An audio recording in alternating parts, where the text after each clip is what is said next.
You've been taught that choosing yourself is selfish, that putting your needs first makes you cold, uncaring, difficult, that if you stop giving, stop fixing, stop showing up for everyone, you will lose love, respect, belonging. But if that were true, why are so many kind people exhausted? Why do those who give the most feel the most empty? Why do you feel tired even when you're doing the right thing? Why does your heart feel heavy when your life looks fine from the outside? The truth is, choosing yourself is not abandonment, it is repair. It is the moment you stop bleeding silently and start listening to what your pain has been trying to say. Buddhist wisdom has taught this for thousands of years. Suffering does not come from letting go. It comes from clinging to roles, clinging to approval, clinging to the idea that your worth comes from how much you endure. The Buddha never asked you to disappear for others. He taught you to wake up to yourself, to see clearly, to release what drains your life force, and to return to balance. As you listen, something will begin to soften. The tightness in your chest will loosen. The guilt will start to lose its grip. The constant need to explain yourself will fade. You may notice your breath slow down, your thoughts become quieter, your body remembering what safety feels like. This is not about becoming selfish. This is about becoming whole. This is not about pushing people away. This is about stopping the habit of leaving yourself behind. This is not just a teaching to listen to. It is a remembering waiting to happen. Are you ready? Let's begin. Something has already shifted. Not loudly, not dramatically, but quietly, in the way the body responds when pressure is finally released. The words you just heard were not meant to persuade you. They were meant to touch something familiar, something you have lived with for a long time, but rarely named. Now the movement continues gently, because the next understanding does not arrive through force. It arrives through attention. There is a form of harm that is rarely recognized because it leaves no obvious damage. It does not bruise the skin or break bones. It often looks responsible, generous, even noble. Yet over time it creates deep psychological suffering. This harm happens when you consistently turn away from your own inner truth, when you silence your needs, override your limits, and ignore what your body and emotions are clearly communicating. This is the subtle violence of self-abandonment. Most people are taught to believe that suffering comes from difficult events, from other people, from circumstances beyond control. Buddhism offers a more precise view. It teaches that suffering intensifies when awareness is lost. When you stop listening to your direct experience, when you deny what is happening inside you, confusion grows, and confusion, not pain itself, is what binds suffering to the mind. Self-abandonment rarely begins as a conscious choice. It often starts as adaptation. At some point, usually early in life, you learn that certain feelings are inconvenient, that expressing discomfort creates tension, that saying no risks rejection. So you adjust. You become skilled at reading others while becoming disconnected from yourself. You learn how to endure rather than respond. This adaptation may help you belong, but it comes at a quiet cost. Psychologically, ignoring inner truth creates internal conflict. The mind continues to function, to plan, to perform, while the emotional system carries unresolved signals. The body holds what the mind dismisses. Tension becomes chronic. Fatigue becomes familiar. Emotional flatness replaces joy. These are not random symptoms. They are messages from a system that has been asked to remain silent for too long. Buddhism does not treat this pattern as harmless. Turning away from your own experience is seen as a form of harm because it deepens ignorance. Not ignorance of facts, but ignorance of reality as it is being lived. When you invalidate your own feelings, you distort perception. And when perception is distorted, actions follow that distortion. This is how suffering repeats itself, not because life is cruel, but because clarity is avoided. Many people stay in situations that erode them because they confuse endurance with virtue. They believe leaving would be selfish, unkind, disloyal. Buddhist teaching gently dismantles this belief. It explains that clinging to identities, roles, and expectations is one of the primary sources of suffering. When you remain where you are diminished out of fear or obligation, you are not practicing compassion. You are practicing attachment. Over time, self-abandonment reshapes how you think. You begin to doubt your instincts. You minimize your reactions. You create explanations to override your own discomfort. It's not that serious. I should be grateful. This is just how relationships work. These thoughts sound reasonable, but they disconnect you from truth. Buddhism teaches that wisdom does not come from rationalizing pain. It comes from meeting it with awareness. As awareness is suppressed, suffering becomes layered. There is the original pain, and then there is the isolation of carrying it alone. This creates a sense of loneliness that cannot be solved by company. You may be surrounded by people and still feel unseen, because you have learned to hide the parts of yourself that are struggling. This hiddenness slowly turns into resentment, not always directed outward, but inward, toward your own life. The mind often responds by staying busy. Constant activity becomes a way to avoid stillness. Helping others becomes a way to avoid listening to yourself. Productivity replaces presence. Buddhism recognizes this pattern without judgment. It simply points out that what is avoided does not disappear. It waits, gathering strength, until it must be acknowledged. Self-abandonment also affects relationships. When you ignore your own limits, you teach others to do the same. When you do not express your needs, you expect them to be sensed. When they are not, disappointment grows quietly. This creates cycles of misunderstanding that reinforce the belief that your needs are unreasonable. In reality, they were never given space to exist. Buddhism emphasizes right relationship, and this includes the relationship with yourself. Right relationship begins with listening, not analyzing, not fixing, not suppressing. Listening to the body when it tightens. Listening to emotions when they signal withdrawal. Listening to fatigue when it asks for rest. These signals are not obstacles to growth, they are guides. Ignoring them is like ignoring pain in an injured limb. The damage increases not because it is severe, but because it is unattended. There is also a spiritual consequence to self-abandonment. When you live out of alignment with your inner truth, energy becomes fragmented. A part of you is always managing, compensating, performing. This leaves little room for clarity or ease. You may seek insight, practice meditation, study teachings, yet feel unchanged. Buddhism would say that insight cannot stabilize where honesty is absent. Awakening is not built on self-denial, it is built on direct knowing. The Buddha taught that suffering arises from not seeing clearly. Self-abandonment is a refusal to see your own experience as real. It is choosing a story over sensation, expectation over truth. Over time, this creates disorientation. You may feel lost without knowing when it began. The loss did not happen suddenly. It occurred gradually, each time you chose silence over authenticity. Healing begins the moment you stop arguing with your own experience, when you allow yourself to acknowledge discomfort without explaining it away. Buddhism calls this right mindfulness. It is the simple act of staying present with what is happening now.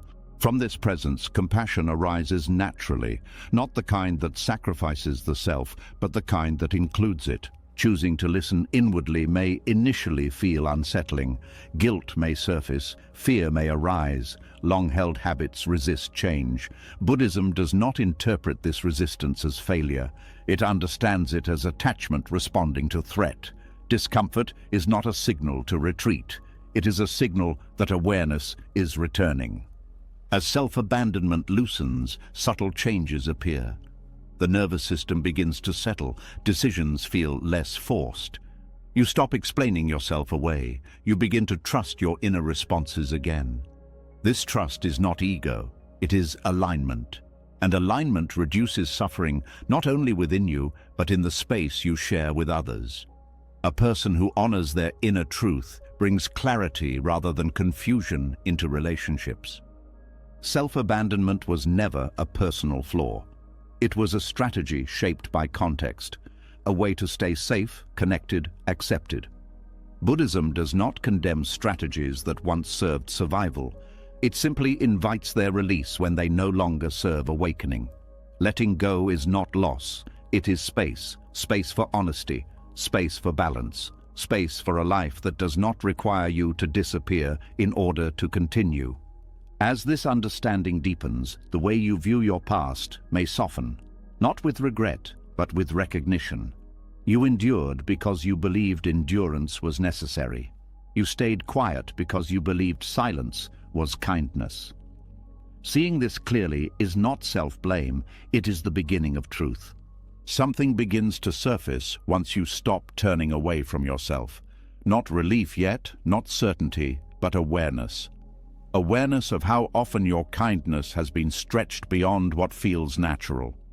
Awareness of how care has slowly turned into obligation. Awareness of the quiet weight carried by those who give without pause. This awareness does not accuse, it simply stays. Compassion has a strong emotional pull. It creates connection, it gives meaning, it makes suffering feel useful.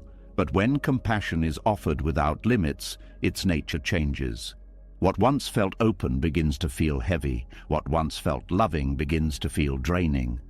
Buddhism speaks directly to this shift because it understands that not all giving is free. Some giving is shaped by fear, some by longing, some by the need to be seen and valued. In Buddhist teaching, true compassion arises from clarity. It comes from seeing suffering clearly without becoming entangled in it. When boundaries are absent, compassion loses this clarity. It becomes personal. It becomes emotional labor. It becomes a way to manage inner discomfort rather than a response to what is actually needed. Overgiving often appears generous, but beneath it, there is often a quiet craving for reassurance, appreciation, or belonging. This pattern usually forms early. When care is inconsistent, giving becomes protection. Being helpful feels safer than being honest. Being needed feels safer than being vulnerable. Over time, you learn that your value comes from what you provide. Buddhism names this attachment. Not attachment to people themselves, but attachment to the feeling of being important to others. When compassion is mixed with attachment, it is no longer light. You give, but you also wait.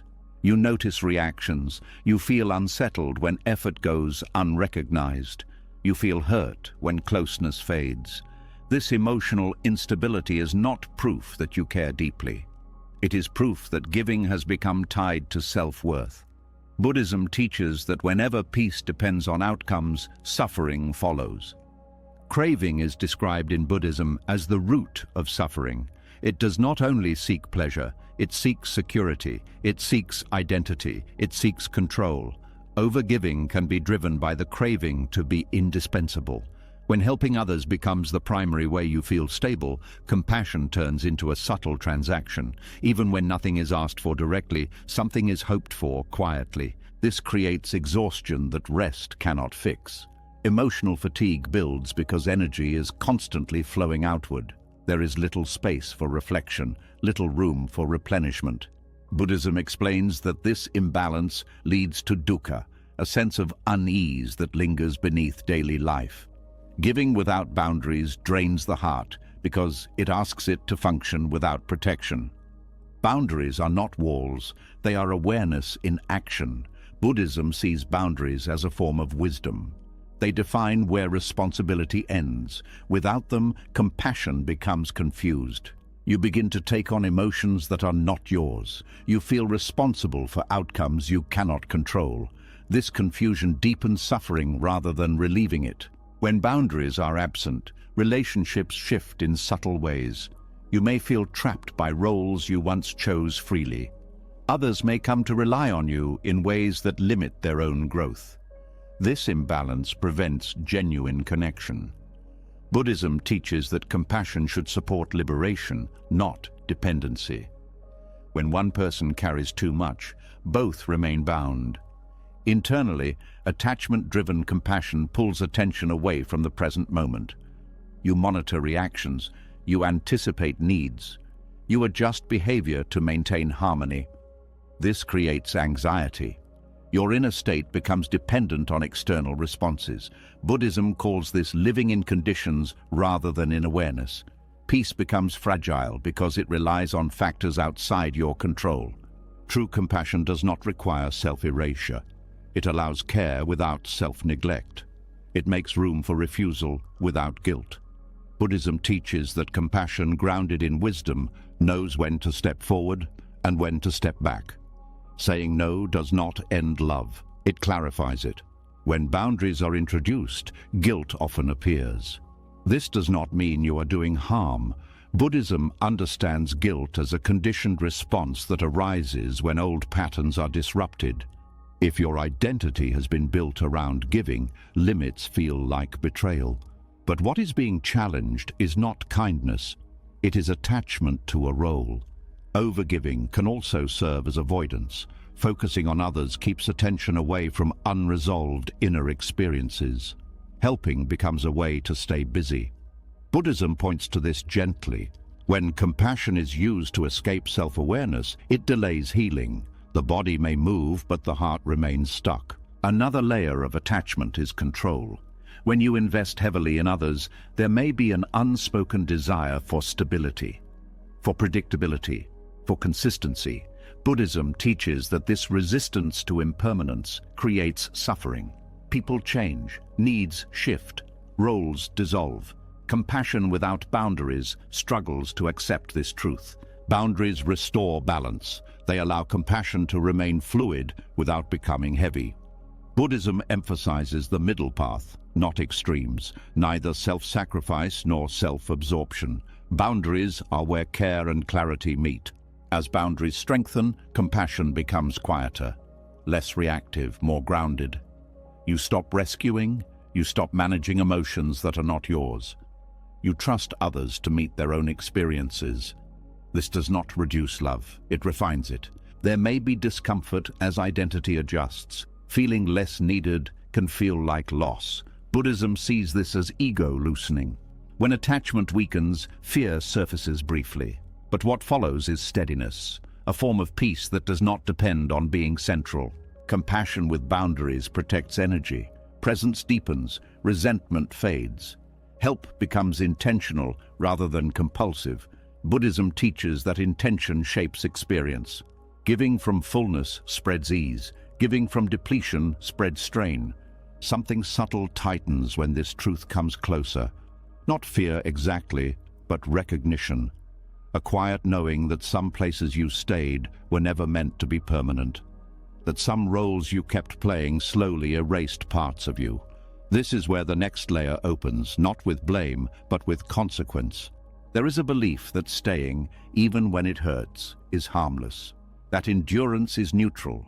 That remaining silent only affects the present moment. Buddhism sees it differently. It teaches that every choice leaves a trace, not as punishment, but as momentum. When you stay where you are diminished, something accumulates. Not only memory, but karmic residue. Karma is often misunderstood. It is not fate. It is not reward or punishment. It is pattern. It is the momentum created by repeated action and intention. Each time you remain in a role that requires you to shrink, you reinforce a message within the mind and body. You teach yourself what to tolerate. You teach the nervous system what is normal. Over time, this becomes a default setting. Staying in harmful roles does not just affect how you feel in the moment, it shapes how you relate in the future. Buddhism explains that karma conditions perception. When you repeatedly abandon yourself, the mind begins to expect abandonment. You may find yourself drawn to similar dynamics again and again, not because you want pain, but because the pattern feels familiar.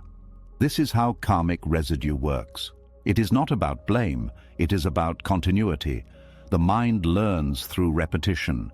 When staying diminished becomes habitual, it becomes identity. You start to see yourself as the one who adapts, who endures, who holds everything together. This identity then filters choices, relationships, and even opportunities. There is also an energetic cost. Buddhism teaches that intention matters as much as action. When you stay out of fear, obligation, or guilt, that intention leaves a mark. The body remembers. The mind carries tension forward. Even when circumstances change, the internal posture remains the same. You may leave one harmful situation only to recreate another with different faces. Staying diminished also distorts compassion. You may begin to confuse suffering with virtue. You tell yourself that pain is part of love, that sacrifice is proof of goodness. Buddhism challenges this deeply. It teaches that suffering does not purify by itself. Awareness does. Endurance without clarity only deepens confusion. Karmic residue builds when awareness is ignored. Each time your inner voice signals discomfort and you override it, the signal weakens. This does not mean the truth disappears. It means it goes underground. Over time, this creates disconnection. You may feel less alive, less clear, less present. This is not aging, it is accumulation. Buddhism also teaches that karma influences rebirth, not only in a literal sense, but in the rebirth of patterns. Each new relationship is a continuation of previous conditioning unless something interrupts it.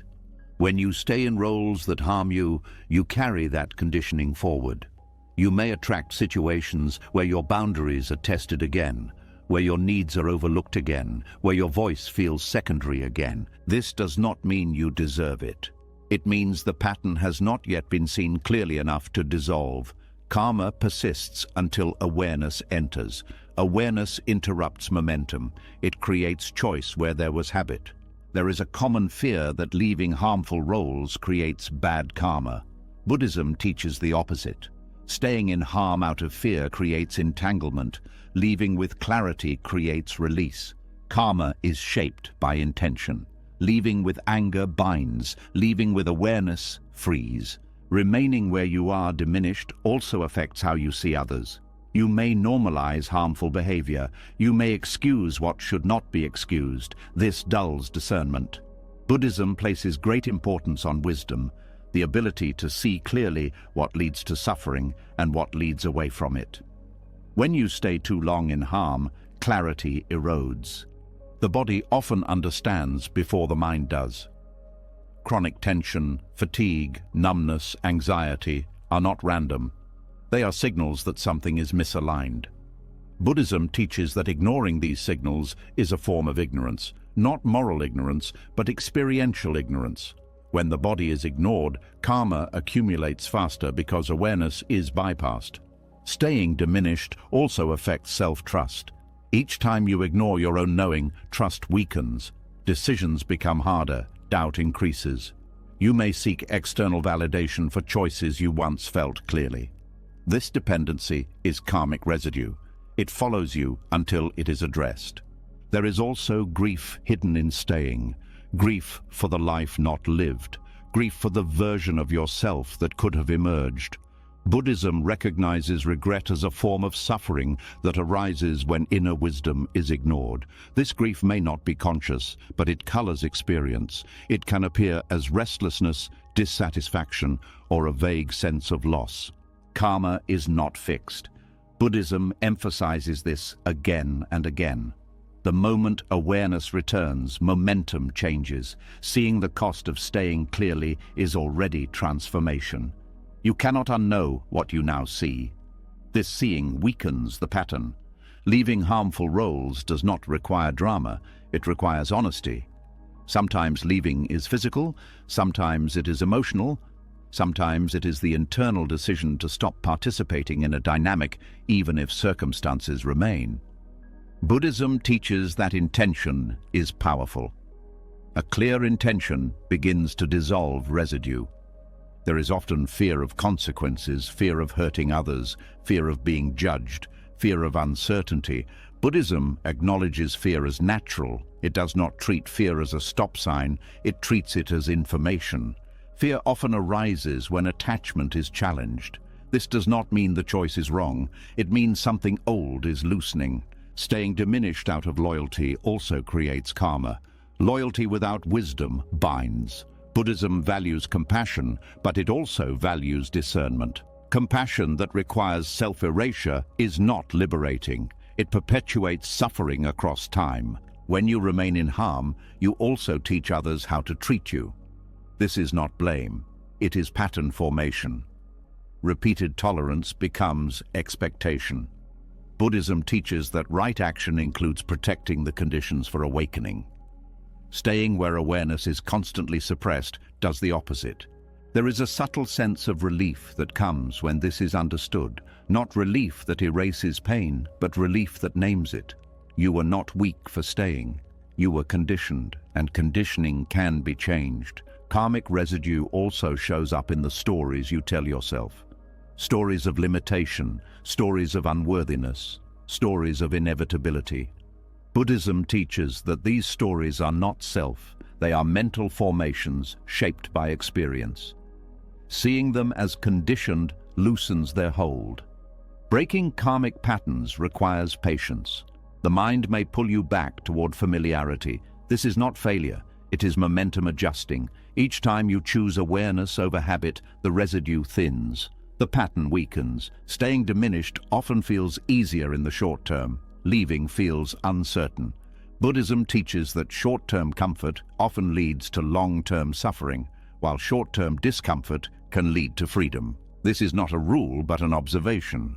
As clarity grows, responsibility shifts. Not responsibility for others' feelings, but responsibility for your own alignment. This responsibility is not heavy. It is grounding. It brings you back into your life. The recognition of karmic residue does not demand immediate action. It asks for honesty. It asks you to see staying clearly, without justification, without condemnation. This seeing alone begins to change the future. Something loosens when you finally see the cost of staying. Not relief yet, but clarity. A quiet recognition that endurance alone was never wisdom. That remaining small required a story to survive, and that story often sounded like goodness. This is where the next layer unfolds, gently but firmly, touching something many people protect without realizing how heavy it has become. There is a version of you that learned to be good in order to be safe. Not good in a moral sense, but good in a relational one. The one who does not cause trouble, the one who understands. The one who forgives quickly, the one who holds everything together. This identity often forms early, shaped by environments where approval mattered more than authenticity. Over time, it becomes a role you inhabit without questioning. Being the good one feels comforting. It gives structure. It provides certainty about who you are in the eyes of others. It creates a sense of worth that feels stable. But Buddhism invites a closer look. It asks whether this goodness is arising from awareness or from attachment, because when goodness becomes identity, it quietly turns into ego. Ego in Buddhism is not arrogance, it is identification. It is the moment you mistake a role for the self. When goodness becomes who you are rather than how you respond, it hardens. You begin to protect it. You avoid anything that might threaten it. Anger becomes dangerous. Boundaries feel selfish. Disagreement feels like failure. This is not freedom. It is confinement disguised as virtue. Identity-based goodness often requires suppression. You learn to swallow reactions that do not fit the image. You silence resentment. You explain away hurt. You tell yourself that being good means being above such feelings. But the body does not forget what the mind dismisses. Suppressed emotions do not dissolve. They accumulate, turning inward as tension, fatigue, or quiet bitterness. Buddhism teaches that clinging to identity creates suffering because identity resists impermanence. The world changes, people change, you change. But the identity of being the good one demands consistency. It asks you to respond the same way even when circumstances call for something different. This rigidity creates internal conflict. You feel one thing but perform another. There is also a subtle superiority hidden in this identity, not conscious, not cruel, but present. When you see yourself as the good one, others become the difficult ones, the needy ones, the ones who don't try hard enough. This creates separation. Buddhism teaches that true compassion dissolves separation. Identity-based goodness reinforces it. Being the good one can also become a shield against rejection. If you are always kind, always understanding, always accommodating, it feels less likely that others will leave. Goodness becomes insurance. But this is attachment, not love. It binds your worth to behavior. It makes acceptance conditional on performance. Over time, this creates exhaustion, not because goodness is draining, but because maintaining an identity requires constant monitoring. You watch yourself, you edit reactions, you manage impressions. This vigilance consumes energy. Buddhism would say that peace cannot arise where effort is spent protecting an image. Another cost is the loss of honesty. When you are invested in being good, truth becomes risky. Saying no feels like betrayal. Expressing anger feels wrong. Naming disappointment feels unkind. But Buddhism teaches that truth is not opposed to compassion. Avoiding truth is what creates harm. When honesty is sacrificed to maintain goodness, relationships become shallow. Letting go of being the good one does not mean becoming careless or cruel. It means releasing the attachment to an image. It means allowing responses to arise from awareness rather than from fear of losing approval. This is a profound act of healing because it reunites you with parts of yourself that were exiled in the name of goodness. There is often fear around this release, fear of becoming selfish, fear of hurting others, fear of losing identity altogether. Buddhism understands this fear as the ego sensing change. When identification loosens, uncertainty appears. But this uncertainty is fertile. It allows something more authentic to grow. Without the need to be good, you become real. You can be kind and firm, caring and honest, compassionate and clear. Buddhism calls this wisdom. Wisdom does not follow rules blindly. It responds to what is present. Sometimes that response is softness. Sometimes it is distance. Both can arise from care. Identity-based goodness also limits growth. When you are attached to being good, mistakes feel intolerable. You may avoid risks that could lead to learning. You may stay silent when something needs to be challenged. Buddhism teaches that awakening requires willingness to see one's own conditioning. Identity resists this seeing because it wants to remain intact. There is also grief in letting go, grief for the recognition you hoped for, grief for the approval you worked hard to earn. Buddhism does not rush this grief. It allows it to be felt, because beneath it is relief. Relief from having to hold everything together, relief from being responsible for everyone's comfort. As the identity loosens, relationships shift. Some deepen, some fade. This is not punishment, it is alignment.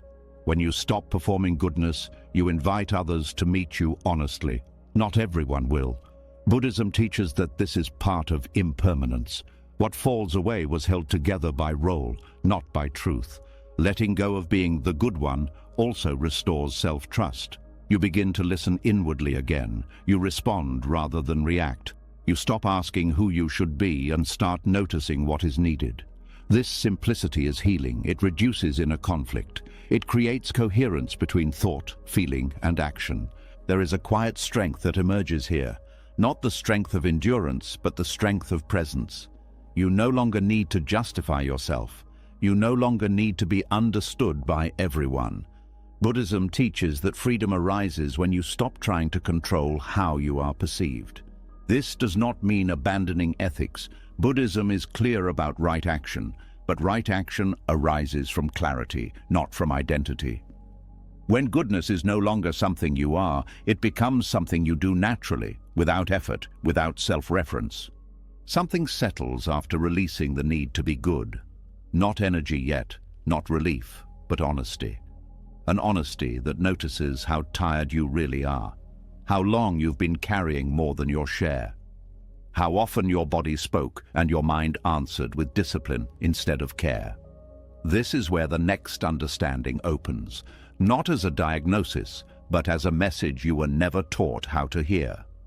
There is a kind of exhaustion that sleep does not touch. Rest helps the body, but something deeper remains depleted. This exhaustion shows up as heaviness in the chest, fog in the mind, irritation without cause, a sense of being emotionally offline. Many people label this as weakness, laziness, or failure. Buddhism sees it differently. It sees emotional exhaustion as communication, a signal from the body-mind that something is misaligned. Burnout is often treated as a personal flaw, as if you simply didn't manage better, didn't try hard enough, didn't stay positive.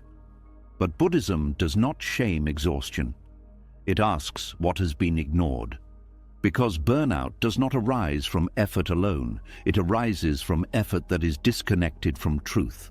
When you live out of alignment with your inner reality for too long, the system compensates. You override fatigue. You push past discomfort. You silence emotional signals. At first, this seems possible. You function, you perform, but the cost accumulates. The nervous system remains activated. The body stays in a state of readiness. Over time, it cannot sustain this state. Exhaustion appears not as collapse, but as protection. Buddhism teaches that the body and mind are not separate. What the mind avoids, the body expresses. When emotions are not allowed space, they find other channels. Tension becomes chronic. Motivation fades. Joy feels distant. These are not signs that something is wrong with you. They are signs that something important has been ignored for too long. Emotional exhaustion often follows prolonged self-betrayal, staying in roles that require suppression, giving beyond capacity, maintaining identities that no longer fit. The body does not measure morality, it measures truth. When your actions repeatedly contradict your inner signals, the system eventually slows you down. This slowing is not punishment, it is recalibration. In Buddhism, suffering is a teacher, not because pain is good, but because it points to imbalance. Burnout is a form of suffering that asks for attention, not to be fixed quickly, but to be understood. It asks you to look at how you are living, not just what you are doing. Many people respond to burnout by trying harder, more discipline, more productivity, more self-improvement. Buddhism would say this deepens the problem. You cannot resolve misalignment with more force. Alignment requires listening. It requires stillness.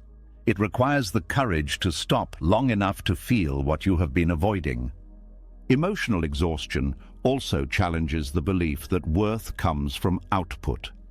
When energy drops, identity shakes. You may feel useless, unmotivated, disconnected from purpose. Buddhism teaches that this identity is conditional. It was built on doing, not being. Burnout strips this illusion away, leaving you face to face with a deeper question. Who are you when you are no longer producing? This question is uncomfortable. It exposes how much of life was driven by obligation rather than intention. How often rest was earned rather than respected. Buddhism invites a different view. Rest is not a reward, it is a requirement for clarity.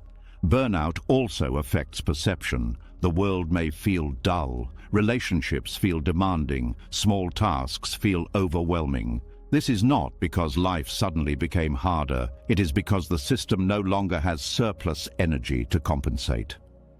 Buddhism teaches that when energy is low, mindfulness becomes even more important. Not mindfulness as effort, but as gentle awareness. Emotional exhaustion is also linked to unresolved grief. Grief for unmet needs, grief for suppressed desires, grief for years spent performing instead of living. This grief may not have words. It may show up as emptiness or sadness without a clear story. Buddhism allows this grief to exist without rushing it away. It sees grief as a natural response to truth returning. There is also anger beneath burnout. Not explosive anger, but quiet resentment. Resentment at being overlooked, at being taken for granted, at taking care of everyone else while neglecting yourself. Buddhism does not judge this anger, it sees it as information. Anger points to violated boundaries. When boundaries are ignored long enough, anger turns inward as exhaustion. Burnout is also a signal that the nervous system needs safety. Constant vigilance, people-pleasing, emotional monitoring keep the system in a state of alert. Over time, this leads to collapse. Buddhism teaches that safety is essential for awareness. Without safety, the mind contracts. Healing begins when the system is allowed to rest without guilt. Many people fear that listening to exhaustion means giving up, that slowing down means falling behind. Buddhism reframes this. It teaches that slowing down is how wisdom catches up. When you stop forcing, clarity has space to emerge. Emotional exhaustion also reveals misdirected compassion. When care flows outward without replenishment, the source dries up. Buddhism emphasizes balance. Compassion includes the self. When the self is excluded, compassion becomes distortion. Burnout is the correction. There is often shame around exhaustion. Shame for needing rest. Shame for not coping better. Buddhism sees shame as another layer of suffering. It obscures understanding. Exhaustion is not a moral failure. It is a biological and psychological response to prolonged misalignment. Listening to burnout requires patience. The mind wants quick solutions. The body asks for presence. Buddhism teaches that healing is not linear. Some days energy returns. Some days it does not. The practice is not to judge these fluctuations, but to stay attentive. As alignment slowly returns, subtle changes appear. Sleep deepens, breath softens, thoughts slow. These are not achievements. They are signs that the system is no longer under constant strain. Buddhism values these signs because they indicate reduced suffering. Burnout also invites a re-evaluation of priorities.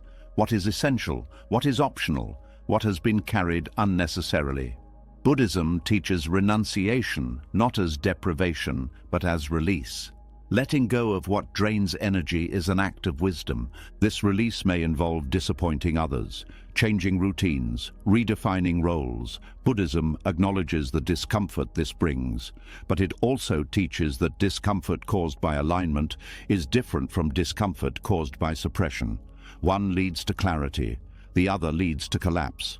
Emotional exhaustion can become a turning point, not because it is dramatic, but because it forces honesty. You cannot pretend forever when the body refuses to cooperate. Buddhism sees this refusal as intelligence, not rebellion. When you stop fighting exhaustion, something shifts. You stop asking what is wrong with you and start asking what is true. This question opens space. In that space, alignment begins. As the body begins to soften and the mind stops fighting its own fatigue, a new question quietly forms, not about effort, not about duty, but about freedom. A question that challenges what you were taught about selflessness and asks whether choosing yourself might not be an escape from the path, but a return to it. There is a deep misunderstanding around choosing yourself. Many people hear it as indulgence, as selfishness, as turning away from others. Buddhism offers a different lens. It teaches that much of what looks like selflessness is actually attachment. Attachment to approval, attachment to identity, attachment to being needed. Choosing yourself, when understood clearly, is not about taking more. It is about clinging less. Non-attachment is often misunderstood as detachment or indifference. Buddhism does not teach emotional withdrawal. It teaches freedom from grasping at people, grasping at roles, grasping at outcomes. When you do not choose yourself, you often do so because you are attached to something external that feels necessary for safety or worth. Choosing yourself begins the moment you loosen that grip. Many people prioritize others not out of generosity but out of fear. Fear of rejection, fear of conflict, fear of being misunderstood. This fear creates attachment. You stay because leaving feels threatening. You give because stopping feels dangerous. Buddhism names this clearly. When actions are driven by fear, they bind the mind. When actions are driven by clarity, they liberate it. Choosing yourself means noticing when an action is motivated by clinging rather than care. It means pausing long enough to feel the difference. Care feels open, clinging feels tight. Care does not demand a result. Clinging watches constantly. Buddhism teaches that freedom begins with this awareness. You cannot release what you do not see. Self-prioritization is often confused with ego. But ego is not caring for yourself. Ego is identification with an image. When you choose yourself to protect an identity, that is attachment. When you choose yourself to remain aligned with truth, that is non-attachment. The difference lies in intention, not behavior. There are moments when choosing yourself looks quiet, saying no without explanation, stepping back without drama, resting without apology. These choices are powerful because they weaken the habit of seeking permission to exist. Buddhism teaches that liberation does not require permission, it requires honesty. Non-attachment does not mean abandoning responsibility. It means releasing the belief that you are responsible for everything. When you choose yourself, you stop taking on emotional burdens that are not yours. You allow others to experience their own lives. This is not neglect, it is respect. Many people fear that choosing themselves will harm others. Buddhism addresses this fear by pointing to interdependence. When you are aligned, your actions are clearer, your presence is steadier. You respond rather than react. This reduces suffering in the system as a whole. Choosing yourself is not withdrawal from relationship. It is cleaning the relationship of resentment and obligation. There is often guilt when you begin to choose yourself. This guilt is not a sign of wrongdoing. It is a sign of conditioning. You were trained to equate self-denial with goodness. Buddhism sees guilt as a mental formation, not a moral truth. When conditioning is challenged, discomfort arises. This is not failure, it is transformation in progress. Choosing yourself also interrupts karmic patterns. When you stop repeating actions driven by fear or attachment, momentum shifts. New possibilities open. Buddhism teaches that karma changes the moment intention changes. You are not bound to repeat the past once awareness is present. Self-prioritization also brings you closer to impermanence. When you choose yourself, you accept that not everyone will stay, that roles will change, that some connections were maintained through sacrifice rather than mutuality. Buddhism teaches that clinging to what must change creates suffering. Letting change happen creates freedom. There is a subtle strength that emerges here. You no longer negotiate your needs internally. You stop convincing yourself to endure what feels wrong. This does not make life perfect, it makes it honest. Buddhism values honesty because it is the ground of insight. Choosing yourself is also an act of trust. Trust in your inner signals. Trust that you do not need to prove your worth through exhaustion. Trust that life continues even when you stop forcing it. This trust is central to non-attachment. When you trust, you loosen control. Control is often mistaken for care. When you choose others over yourself repeatedly, there is often an attempt to control outcomes, to keep peace, to prevent loss. Buddhism teaches that control is another form of clinging. It creates tension because reality does not obey it. Choosing yourself releases this tension by acknowledging what you can and cannot influence. As you choose yourself, you may notice a shift in how you relate to desire. You want less approval, less reassurance, less certainty. This is not numbness, it is simplicity. Buddhism teaches that desire narrows attention. When desire loosens, awareness expands. Self-prioritization also changes how you experience compassion. Compassion becomes less reactive. You no longer rush to fix. You listen more. You offer help when it is appropriate, not when it is demanded by fear. This form of compassion is sustainable because it does not cost you yourself. There may be moments of loneliness as you choose yourself. This loneliness is not abandonment, it is space opening where noise once lived. Buddhism does not rush to fill this space. It recognizes it as fertile. In this space, clarity grows. Choosing yourself also clarifies boundaries. Boundaries are not defenses. They are expressions of non-attachment. They mark where you end and others begin. Buddhism teaches that confusion about boundaries creates suffering. Clear boundaries reduce it. As attachment loosens, you may feel lighter, not because life is easier, but because you are no longer carrying what is not yours. This lightness is not excitement, it is ease. Buddhism values ease because it supports awareness. Self-prioritization is not a single decision, it is a practice. Each time you notice clinging and choose alignment instead, the habit weakens. Each time you listen inwardly, trust grows. Buddhism emphasizes practice because liberation is lived, not thought. There is also humility in choosing yourself. You accept that you cannot save everyone, that your role is limited, that your responsibility begins and ends with your actions, not others' reactions. This humility dissolves ego more effectively than self-denial ever could. Choosing yourself aligns action with truth. When action and truth align, suffering decreases. This is not because life becomes gentle, but because resistance softens. Buddhism teaches that resistance, not pain, is what exhausts the mind. As this alignment deepens, the need to justify yourself fades. You stop explaining why you need rest, why you need space, why you need change. Non-attachment does not require defense. It stands quietly. There is a calm that grows here, not dramatic, not constant, but reliable. A calm that comes from knowing you are not betraying yourself. Buddhism teaches that inner peace is not found by escaping the world, but by meeting it without clinging. As choosing yourself becomes quieter and more natural, a familiar tension often rises in its place. Not from doubt about your needs, but from concern about how others will receive them. A tightness that asks whether staying aligned will cost you connection. This is where another belief reveals itself, one so common it is rarely questioned, yet powerful enough to shape entire lives. The fear of disappointing others feels personal, but Buddhism sees it as impersonal. Not a flaw in character, but a misunderstanding of how self and reality actually work.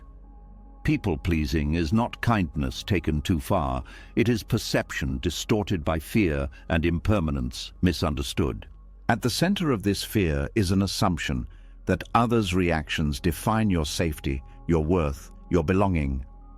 This assumption forms early, when approval feels essential for survival. Over time, it hardens into a belief that harmony must be maintained at all costs. Buddhism calls this a delusion, not as an insult, but as a description of seeing something inaccurately. The delusion is this, that you are responsible for how others feel, that your role is to manage disappointment before it arises. That conflict means failure. Buddhism teaches that suffering increases when we take ownership of what does not belong to us. Other people's emotions arise from countless causes, many beyond your control. Treating them as your responsibility creates endless tension. People-pleasing often appears as attentiveness. You notice shifts in tone, you anticipate needs, you adjust behavior to keep things smooth.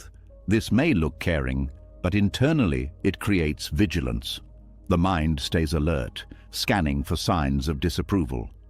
This vigilance is exhausting because it is built on the belief that acceptance is fragile. Buddhism teaches impermanence as a core truth. Emotions change, opinions shift, relationships evolve. When you fear disappointing others, you are resisting impermanence. You are trying to freeze approval in place.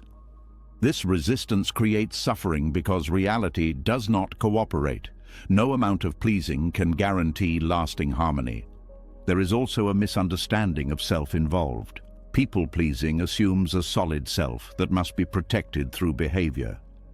Buddhism teaches that the self is not fixed. It is a process, changing moment by moment.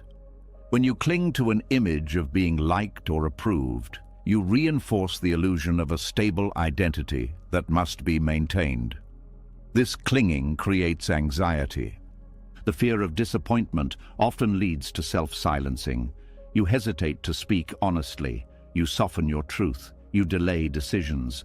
Buddhism sees this as a loss of right speech, not because you are lying, but because you are withholding what is true out of fear. Over time, this erodes integrity. You begin to feel divided between what you show and what you feel.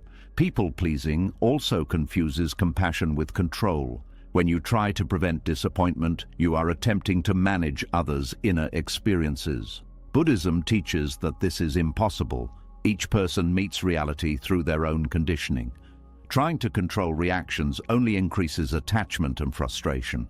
There is often a belief that disappointing others causes harm. Buddhism challenges this by distinguishing pain from suffering. Disappointment is a form of pain. It arises naturally when expectations meet reality.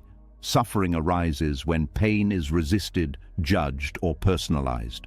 Allowing disappointment to exist does not create suffering. Avoiding it at all costs does. The fear of disappointing others also rests on a distorted sense of permanence. You may believe that one moment of disappointment will define the relationship.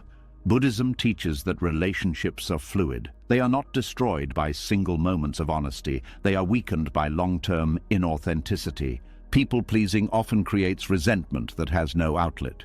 You give consent outwardly while resisting inwardly. This resistance builds quietly. Buddhism teaches that unacknowledged resentment poisons the mind. It turns compassion into obligation. It turns connection into burden. Another layer of this fear is the belief that your needs are disruptive, that expressing limits creates instability. Buddhism teaches that instability is already present because change is constant. Pretending otherwise does not create peace. It creates delay. There is also fear of abandonment beneath people-pleasing, the belief that if you disappoint, you will be left. Buddhism addresses this by pointing to non-self. No one can guarantee permanence in relationship. Clinging to approval does not prevent loss, it only prevents freedom. When you begin to release people-pleasing, guilt often appears. This guilt is conditioned. It arises when old survival strategies are challenged. Buddhism does not interpret guilt as truth. It sees it as a mental habit that loses power when observed. Letting others be disappointed is an act of respect. It allows them to experience their emotions without interference. Buddhism teaches that each person's path includes encountering discomfort. Protecting others from all disappointment denies them growth. People-pleasing also keeps you stuck in the future. You are always anticipating reactions, rehearsing responses, managing outcomes. Buddhism emphasizes present moment awareness. Fear of disappointment pulls attention away from now into imagined scenarios that rarely unfold as expected. As awareness grows, you may notice how often fear of disappointment guided your choices. Seeing this clearly is not condemnation, it is insight. Buddhism teaches that insight weakens delusion naturally. What is seen clearly loses its grip. There is a quiet relief when you stop managing others' expectations. Energy returns, decisions simplify, you speak more directly. This does not mean you become careless, it means you become accurate. Accuracy reduces suffering. Disappointing others does not mean acting without care. It means acting without attachment to outcome.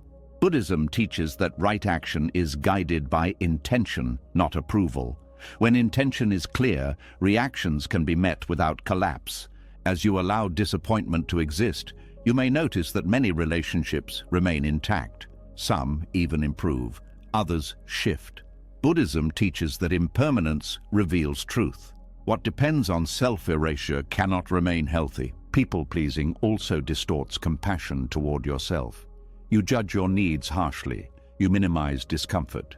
Buddhism teaches self-compassion as part of wisdom. Ignoring your own suffering does not reduce the world's suffering, it adds to it. There is courage required here, the courage to be misunderstood, to allow silence, to let others feel what they feel. Buddhism values this courage because it aligns with reality rather than illusion. As fear loosens, trust grows. Trust that you can survive disapproval. Trust that relationships are resilient or honest enough to change. Trust that your worth does not fluctuate with reactions. Buddhism teaches that this trust supports liberation. People-pleasing fades not through force, but through understanding. When you see that fear is built on misperception, it softens. When you see impermanence clearly, clinging relaxes. As the fear of disappointing others loosens its grip, another assumption quietly comes into view. an assumption that has been praised, rewarded, even spiritualized. The idea that putting yourself last is the fastest way forward, that dissolving into service will somehow lead you out of suffering. This is where a deeper question begins to stir, one that asks whether constant self-sacrifice actually brings awakening closer, or whether it quietly keeps it out of reach. Self-sacrifice has long been associated with virtue. Many spiritual paths have honored renunciation, service, humility. Over time, these values have been misunderstood. What began as a practice of releasing ego has, for many, become a habit of disappearing. Buddhism makes a careful distinction here. Letting go of ego is not the same as abandoning awareness of self. When self-sacrifice turns into self-neglect, awakening does not accelerate, it stalls. Awakening in Buddhism is rooted in direct seeing sensations as they arise, seeing thoughts without identification, seeing emotions without suppression. This requires presence. When attention is constantly directed outward toward others' needs, moods, and expectations, presence weakens. The mind becomes busy managing instead of observing. This outward focus may look compassionate, but it leaves little space for insight to deepen. Constantly putting others first often begins with good intention. You want to reduce suffering, you want to help. But intention alone does not determine outcome. Buddhism teaches that wisdom must guide compassion. Without wisdom, compassion becomes entanglement. You may serve endlessly while remaining unaware of your own patterns, reactions, and attachments. Awakening requires turning attention inward as much as outward. Self-sacrifice can become a way to avoid inner work. When life is filled with responsibilities, caretaking, and service, there is little time left to sit with discomfort. Silence becomes rare. Stillness feels indulgent. Buddhism points out that avoiding stillness delays insight. Without space to observe the mind, habitual patterns continue unseen. There is also identity hidden in self-sacrifice. Being the one who gives can become who you are. This identity feels meaningful. It offers purpose, but it also creates attachment. You may feel lost without someone to help. Buddhism teaches that attachment to identity, even a noble one, obscures clarity. Awakening asks for the courage to exist without roles. When self-sacrifice is constant, resentment often grows quietly. You may not express it, you may not even admit it to yourself, but it appears as fatigue, irritation, or emotional distance. Buddhism teaches that unacknowledged resentment clouds the mind. It distorts perception. A mind carrying resentment cannot see clearly. Another cost is the postponement of personal truth. You may delay important realizations because there is always someone else who needs attention. Your own questions wait. Your own doubts are set aside. Buddhism teaches that awakening is not a future reward. It happens in the present moment. When the present is always given away, awakening is deferred. Self-sacrifice can also reinforce the illusion of separation. When you see yourself primarily as the helper and others as those who need help, a subtle hierarchy forms. Buddhism teaches non-duality, the understanding that there is no fundamental separation between self and other. True compassion arises from this understanding. Self-sacrifice that reinforces roles keeps separation intact. There is a misunderstanding that suffering endured willingly leads to awakening. Buddhism challenges this directly. Suffering does not purify by itself. Awareness does. You can suffer endlessly without awakening if suffering is met with resistance, suppression, or identity. Self-sacrifice that lacks awareness only deepens conditioning. Awakening requires energy, not frantic energy, but stable presence. Constant self-sacrifice drains this energy. When the system is depleted, attention scatters. Meditation becomes difficult. Reflection feels heavy. Buddhism recognizes this. Monastic traditions include rest, silence, and balance for a reason. Without balance, insight cannot stabilize. There is also fear beneath self-sacrifice. Fear that turning inward is selfish. fear that prioritizing awareness means abandoning others. Buddhism reframes this. It teaches that a mind that is clear benefits everyone it touches.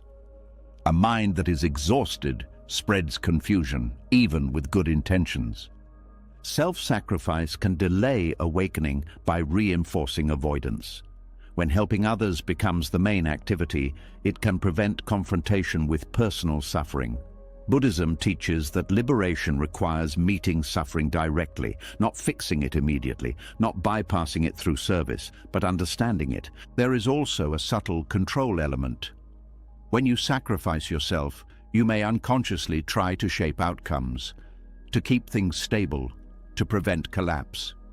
Buddhism teaches that control is another form of attachment. Awakening involves releasing the need to manage reality. Many people fear that without self-sacrifice, compassion disappears. Buddhism teaches the opposite. When self-sacrifice loosens, compassion becomes clearer. It is no longer mixed with obligation or fear. It arises naturally from understanding. Spiritual development requires honesty. You must see when giving is generous and when it is compulsive, when service is free and when it is driven by avoidance. Buddhism encourages this honesty because it dismantles illusion gently. Self-sacrifice often delays awakening by keeping the focus on doing rather than being. Buddhism emphasizes being aware, being present, being with what arises. Doing flows naturally from this being. When doing replaces being, awakening remains conceptual. There is also grief that arises when self-sacrifice is questioned, grief for the meaning it provided, grief for the validation it offered. Buddhism allows this grief. It understands that letting go of familiar patterns feels like loss, but beneath the grief is space. Awakening is not about becoming less human, it is about becoming more aware. This awareness includes recognizing limits, recognizing needs, recognizing when service is aligned and when it is not. Self-sacrifice that ignores limits weakens awareness. When you begin to reclaim attention from constant giving, you may feel discomfort. Others may notice the change. Buddhism teaches that this discomfort is not a sign of error. It is a sign of transition. Old patterns resist dissolution. Self-sacrifice can also delay awakening by keeping you tied to stories about who you are supposed to be. Awakening dissolves stories. It reveals experience before narrative. This requires stepping out of roles, even respected ones. There is a quiet permission that arises when this is seen clearly. Permission to rest, permission to reflect, permission to let others carry their own lives. Buddhism teaches that letting others be is an act of respect, not neglect. As attention returns inward, insight deepens. You begin to see thoughts as thoughts, emotions as emotions. You respond instead of react. This is awakening in motion. It does not require withdrawal from the world. It requires clarity within it. Self-sacrifice does not disappear entirely. It becomes conscious, chosen, balanced. Buddhism values this balance. The middle path avoids extremes, neither self-erasure nor self-absorption. When self-sacrifice no longer delays awareness, service becomes expression rather than escape. You help because it is appropriate, not because it defines you. Awakening unfolds naturally in this space. As attention turns inward again and the noise of constant doing begins to quiet, something tender often rises to the surface. Not panic, not drama, but a soft ache that has been waiting patiently. It is the feeling that time has passed while parts of you stayed still. This is where another truth asks to be seen, one that speaks not of failure, but of something far more human. There is a kind of grief that does not announce itself. It does not arrive with tears or obvious loss. It lives quietly in the background, showing up as restlessness, nostalgia, or a vague sense that something important was missed. Buddhism recognizes this grief clearly. It is the grief of an unlived life, the sorrow that arises when inner wisdom is repeatedly ignored. Regret is often misunderstood. It is treated as weakness, as dwelling on the past, as something to push away. Buddhism sees it differently. Regret is not about mistakes. It is about misalignment. It arises when the inner voice that knew what mattered was silenced for too long. It is not punishment. It is memory. Inner wisdom is subtle. It does not shout. It whispers through discomfort, curiosity, longing, and resistance. When you ignore it once or twice, it fades slightly. When you ignore it for years, it turns into grief. This grief is not loud because it was never allowed to be expressed. It learned to stay quiet. Many people live outwardly full lives while inwardly feeling unfinished. They met expectations. They fulfilled roles. They did what was required. Yet something essential remained untouched. Buddhism teaches that this feeling is not ingratitude. It is truth trying to surface. The silent grief of an unlived life often appears later when momentum slows, when distractions fall away, when achievements no longer distract from the question of meaning. It is then that regret emerges, not as a list of wrong choices, but as a feeling of distance from oneself. Buddhism explains that suffering increases when wisdom is ignored. Wisdom here does not mean intelligence. It means knowing what aligns with your nature. When you repeatedly choose safety over truth, approval over authenticity, familiarity over growth, wisdom is sidelined. Regret is the signal that this sidelining has gone on too long. This grief is often complicated by shame. You may tell yourself you have no right to feel it, that others had fewer options, that you should be grateful. Buddhism does not deny gratitude. It simply says gratitude and grief can coexist. Feeling regret does not cancel appreciation, it completes honesty. The unlived life is not about dramatic dreams abandoned. It is often about small truths ignored. Conversations never had, boundaries never set, paths never explored. Each small avoidance accumulates. Over time, the accumulation becomes heavy. Regret also arises from self-betrayal. Each time you knew something was wrong, but stayed silent. Each time you felt called towards something but dismissed it as impractical. Buddhism teaches that the body and mind remember these moments. Even when the mind forgets, the body holds the record. This grief is silent because it was learned early that expressing it would disrupt stability. You learned to keep going, to be strong, to adapt. Buddhism honors adaptation, but it also teaches that adaptation without awareness leads to suffering. The unlived life is not a moral failure. It is a consequence of conditioning. You were shaped by circumstances, expectations, fears. Buddhism does not blame. It invites understanding. Understanding loosens regret's grip. Regret is also tied to impermanence. Time moves forward whether awareness is present or not. When inner wisdom is ignored, time feels wasted. Buddhism teaches that impermanence is not cruel. It is precise. It reveals where attention was missing. There is often fear that acknowledging regret means being stuck in the past. Buddhism counters this. Ignoring regret keeps you stuck. Feeling it allows movement. Regret points toward what still matters. It carries information, not condemnation. The silent grief of an unlived life also reflects unmet potential, not potential measured by success, but by authenticity, the potential to be present, to be honest, to be aligned. Buddhism teaches that potential is not something to achieve, it is something to uncover. Many people respond to regret by rushing forward, making sudden changes, forcing reinvention. Buddhism advises patience. Regret needs to be felt before it can release, not analyzed endlessly, but allowed space. There is tenderness required here. You may mourn versions of yourself that never had a chance to emerge. Buddhism allows mourning. It sees mourning as part of wisdom returning. This grief also reveals how deeply you cared. You do not regret what never mattered. Regret is evidence of value. Buddhism reframes regret as a sign of sensitivity, not failure. Ignoring inner wisdom often felt necessary at the time. You may have been protecting others, protecting stability, protecting yourself from uncertainty.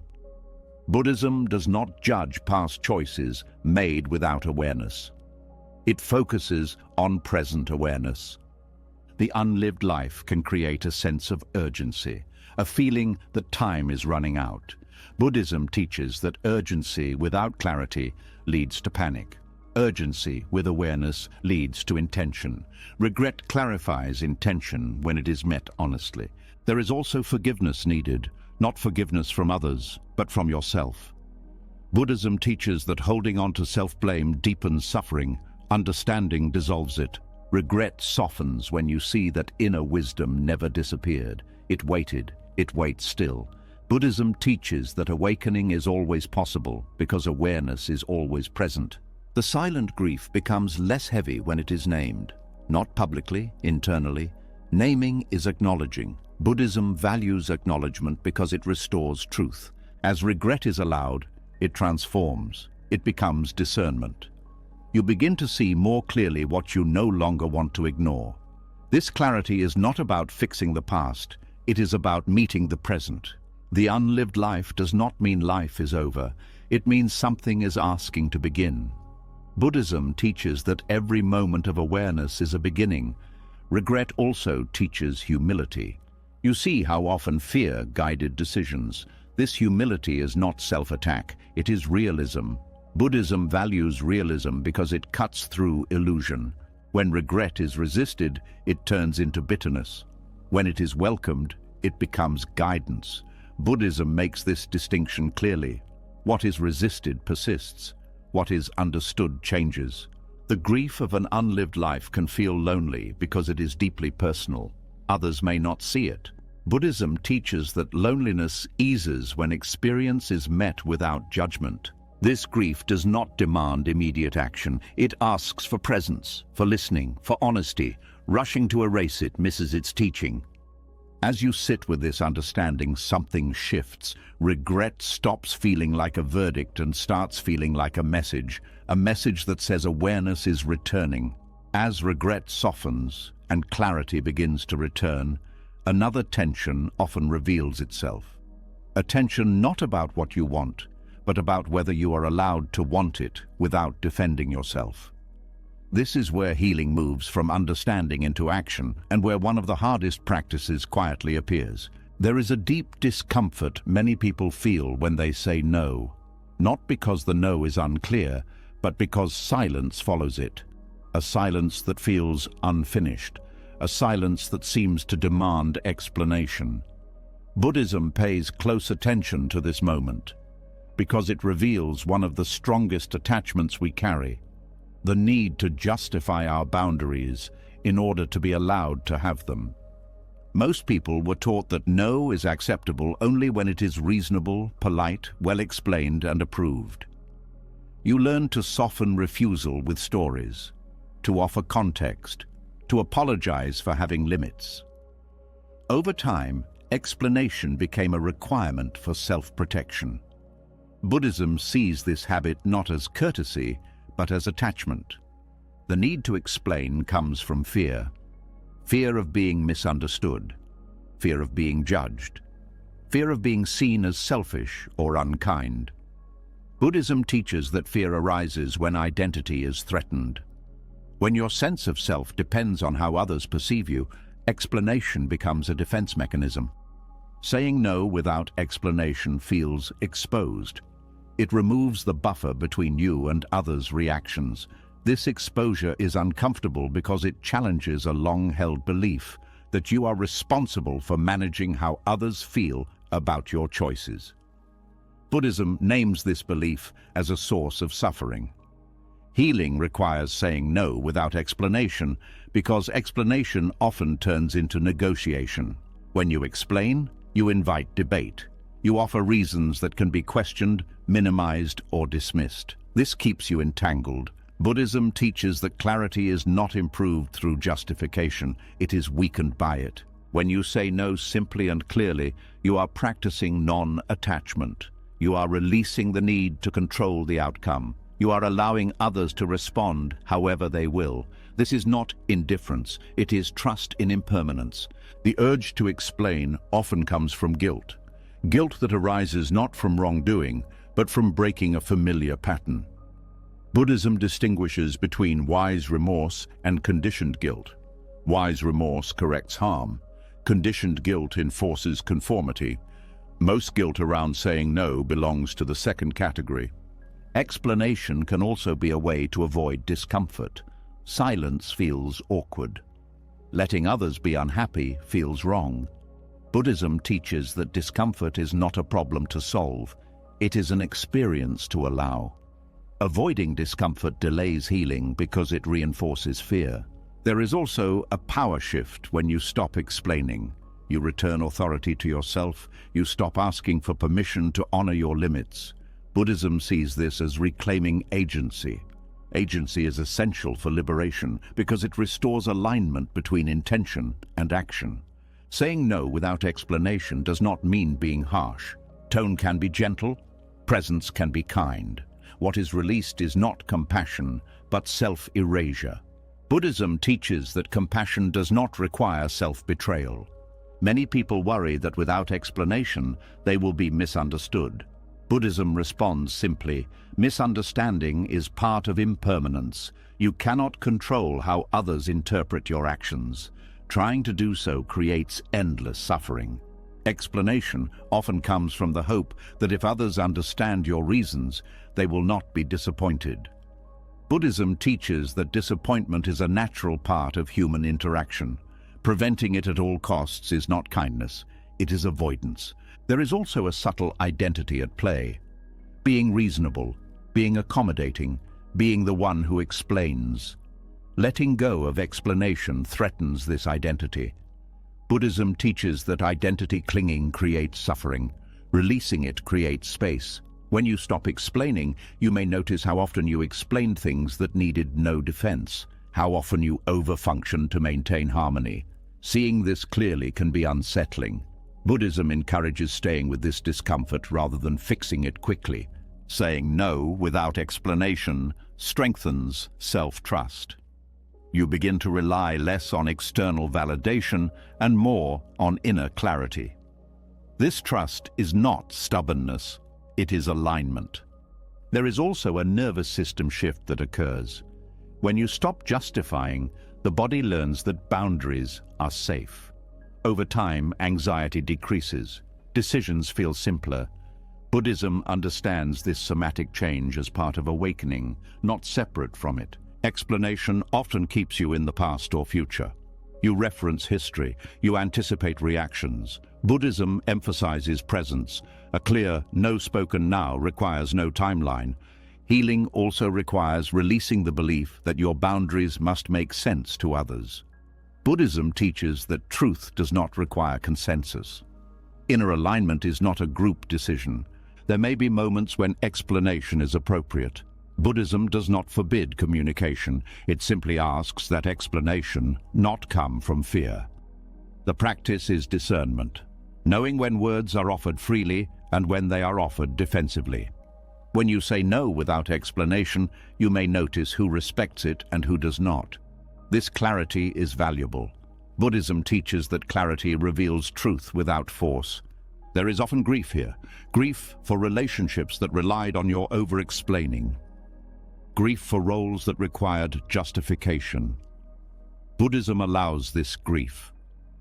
It understands that healing involves loss of what was familiar. Saying no without explanation is also a practice of humility. You accept that you may be seen inaccurately. Buddhism teaches that being misunderstood is not failure. It is part of releasing ego. This practice reduces internal conflict.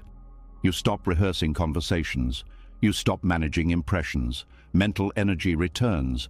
Buddhism values this simplicity because it supports awareness. Over time, saying no becomes less charged. It loses drama. It becomes information rather than defense. Buddhism teaches that repetition rewires habit. Each clear boundary weakens attachment. Healing does not require you to convince anyone. It requires you to be honest. Saying no without explanation is honesty in action. As the habit of explaining loosens, another belief quietly loses its grip. A belief so familiar it once felt like care itself. The belief that harmony depends on you, that emotional balance is something you must manage, that if someone is upset, it must somehow be your fault. This is where a deeper illusion begins to show itself, one that has shaped countless choices without ever being questioned. Many people move through life carrying an invisible responsibility, not for actions, but for emotions. You feel it when someone is disappointed, and you rush to fix it.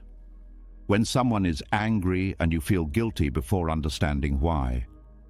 When someone is sad and you assume it is your job to make it better. Buddhism looks closely at this pattern and names it clearly. It is not compassion, it is confusion. The illusion of responsibility for others' emotions begins with a misunderstanding of causality. Emotions do not arise from a single source. They are the result of conditioning, memory, expectation, biology, and countless unseen factors.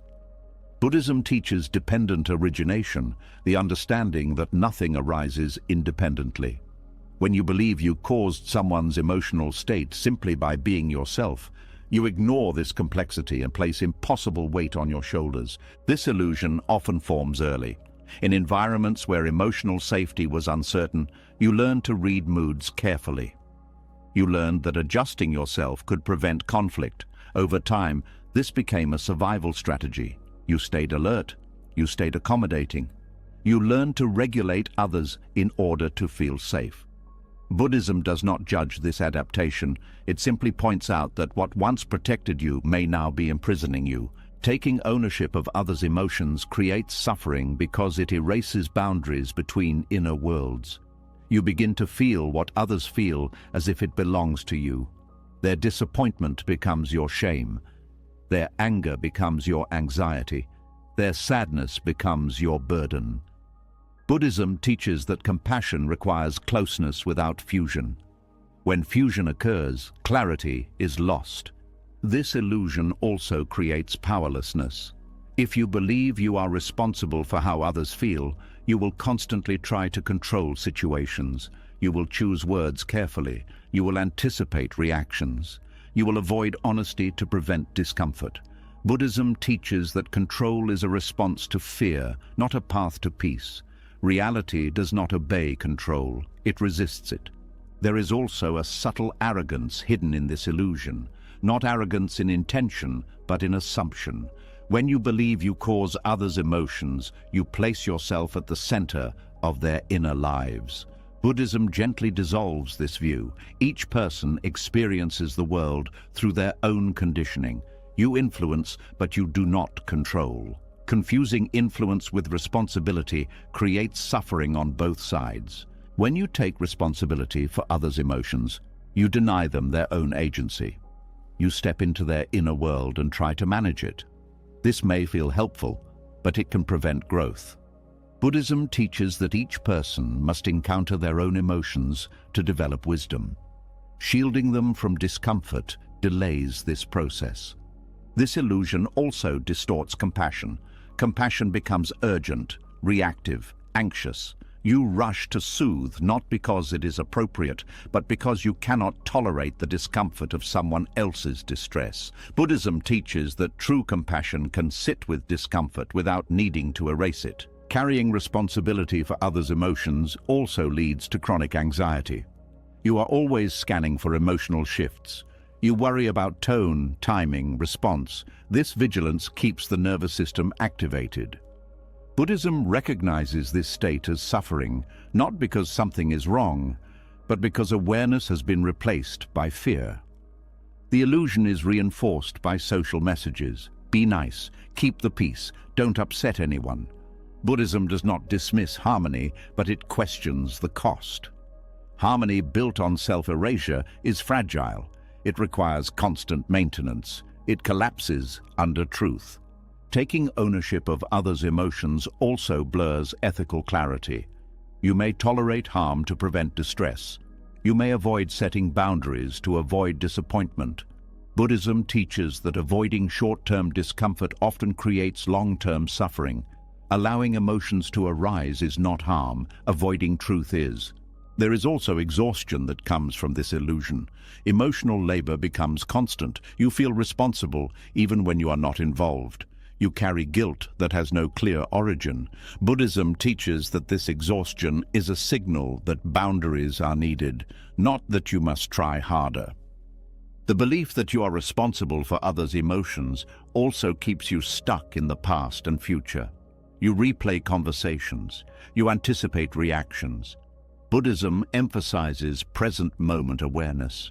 Emotional responsibility pulls attention away from now into imagined outcomes. This illusion often masquerades as empathy. You tell yourself you are just sensitive, just caring. Buddhism distinguishes empathy from enmeshment. Empathy understands without absorbing. Enmeshment absorbs without understanding. The latter drains awareness. Letting go of this illusion can feel frightening. You may worry that without emotional responsibility, you will become cold. Buddhism teaches the opposite. When you stop carrying what is not yours, you become more present, more grounded, more capable of genuine care. Releasing responsibility for others' emotions does not mean ignoring impact. You still act ethically. You still consider consequences. Buddhism teaches right action. But right action does not include managing inner states that are beyond your control. There is a difference between accountability and responsibility. Accountability relates to your actions. Responsibility for emotions assumes control over experience. Buddhism encourages accountability and releases false responsibility. When you allow others to feel what they feel, you respect impermanence. Emotions arise and pass. Interfering with this process creates stagnation. Buddhism trusts the natural movement of experience. You may notice resistance when you stop taking responsibility. Others may be uncomfortable. This does not mean you are causing harm. It means a familiar dynamic is changing. Buddhism teaches that discomfort often accompanies truth. Letting go of emotional responsibility also restores honesty. You speak more directly. You stop cushioning truth excessively. This clarity supports healthier relationships. Buddhism values clarity because it reduces confusion. There is also relief that comes when you realize you were never meant to carry everyone's feelings. Relief in the body, relief in the mind. Buddhism sees this relief as the easing of ignorance. This release allows others to step into their own strength. When you stop managing emotions, others learn to manage themselves. This is not abandonment, it is respect. The illusion of responsibility also keeps you from fully knowing yourself. When attention is always outward, inner awareness fades. Buddhism teaches that liberation requires turning inward without neglecting the world. As this illusion dissolves, compassion becomes steadier. You can care without panic, support without control, listen without absorbing. This is compassion rooted in wisdom. You may grieve the years spent carrying what was never yours. Buddhism allows this grief. It sees grief as clarity arriving late, not as failure. Releasing emotional responsibility does not happen instantly. It is practiced. Each time you notice the urge to fix and choose presence instead, the habit weakens. Buddhism teaches practice because insight deepens through repetition. As the weight of carrying others' emotions is finally set down, a quiet space opens. Not empty, not lonely, but unfamiliar.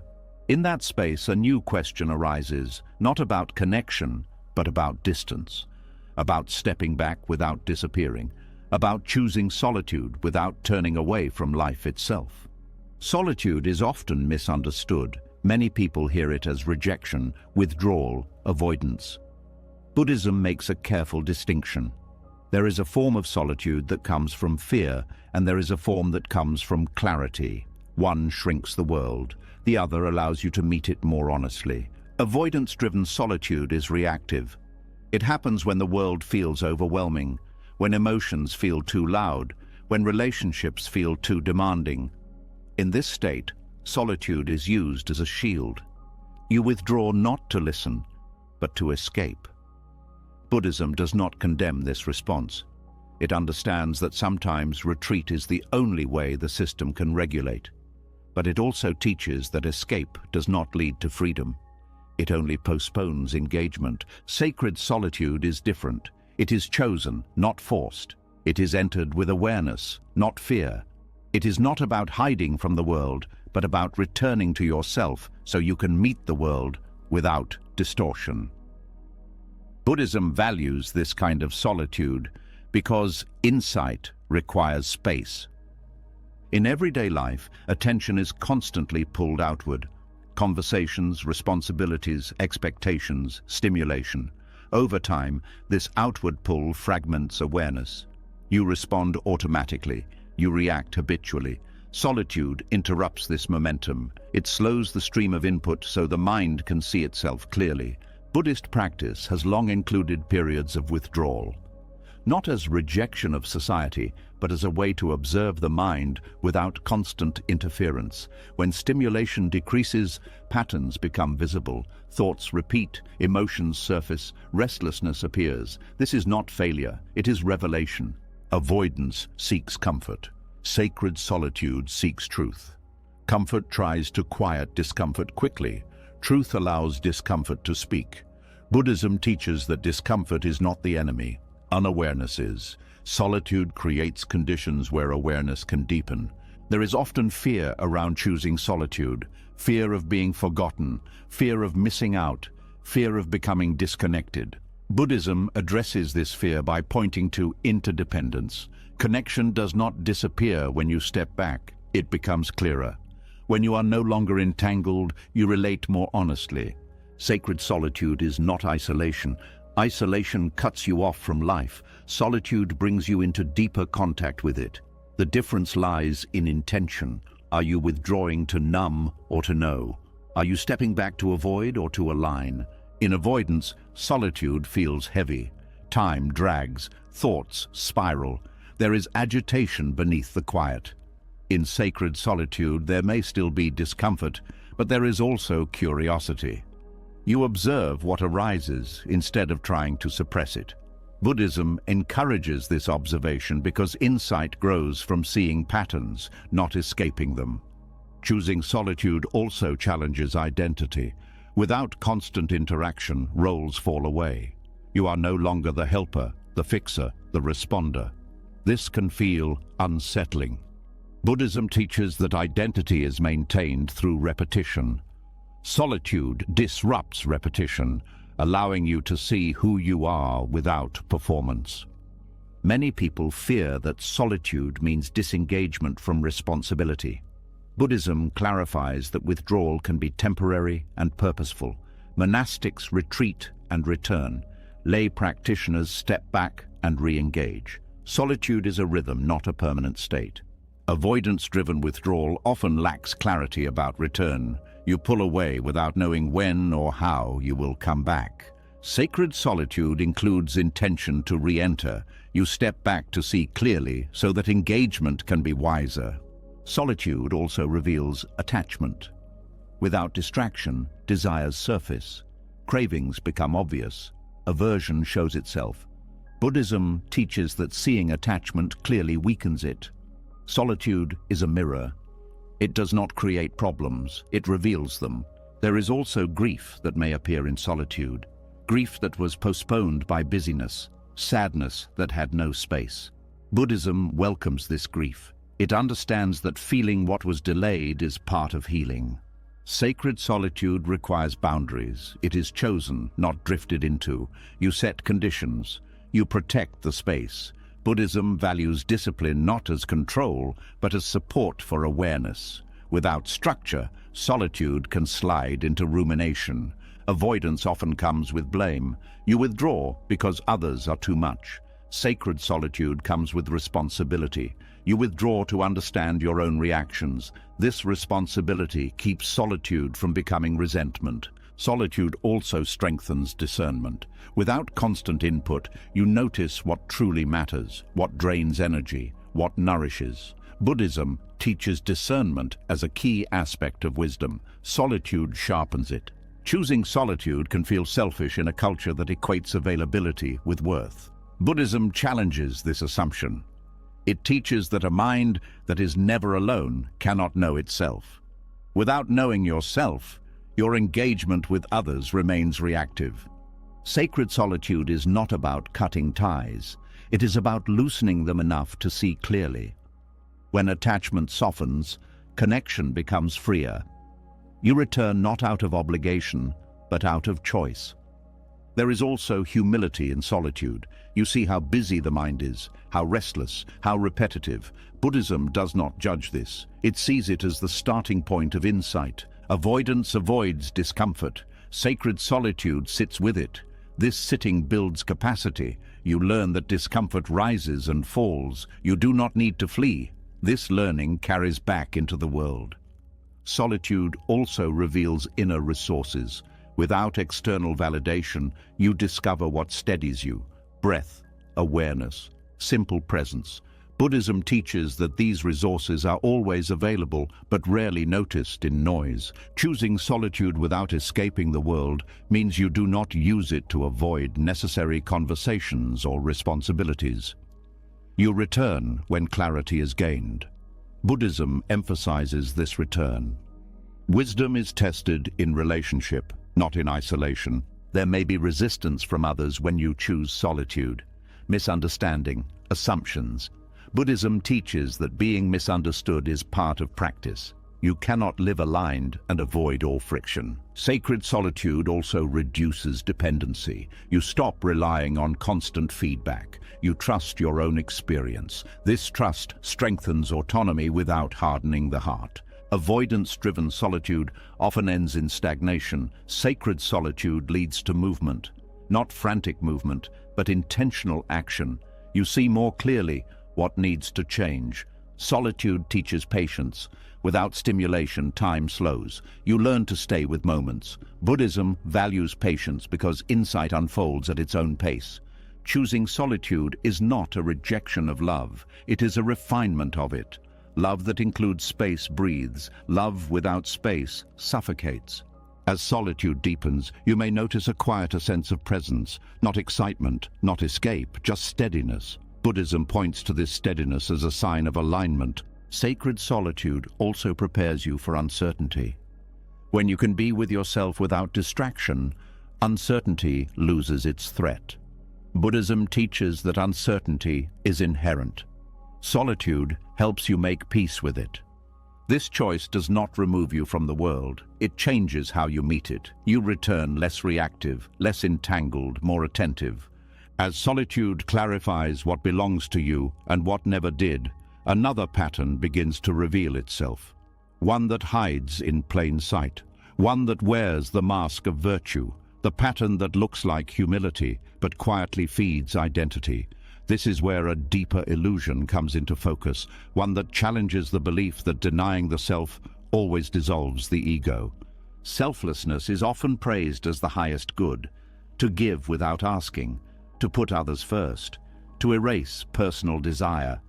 Buddhism honors generosity and compassion, but it also warns that not all self-denial leads to freedom. Sometimes the ego does not disappear, it simply changes costumes. Ego in Buddhism is not arrogance or selfishness, it is identification. It is the habit of constructing a self-image and protecting it. This image can be grand or subtle. It can say, "I am special," or "I am nothing." Both are forms of clinging.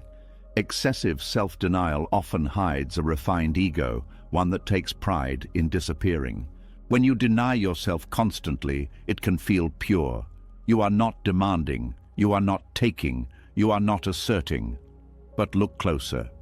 There may be an identity forming around being the one who needs nothing, the one who endures, the one who sacrifices quietly. This identity feels safe because it is admired. It feels meaningful because it appears spiritual. Buddhism teaches that ego does not depend on self-importance. It depends on fixation. When you fixate on being selfless, you are still defining yourself. You are still measuring. You are still comparing. The mind says, "I am better because I want less." This is not freedom, it is ego refined.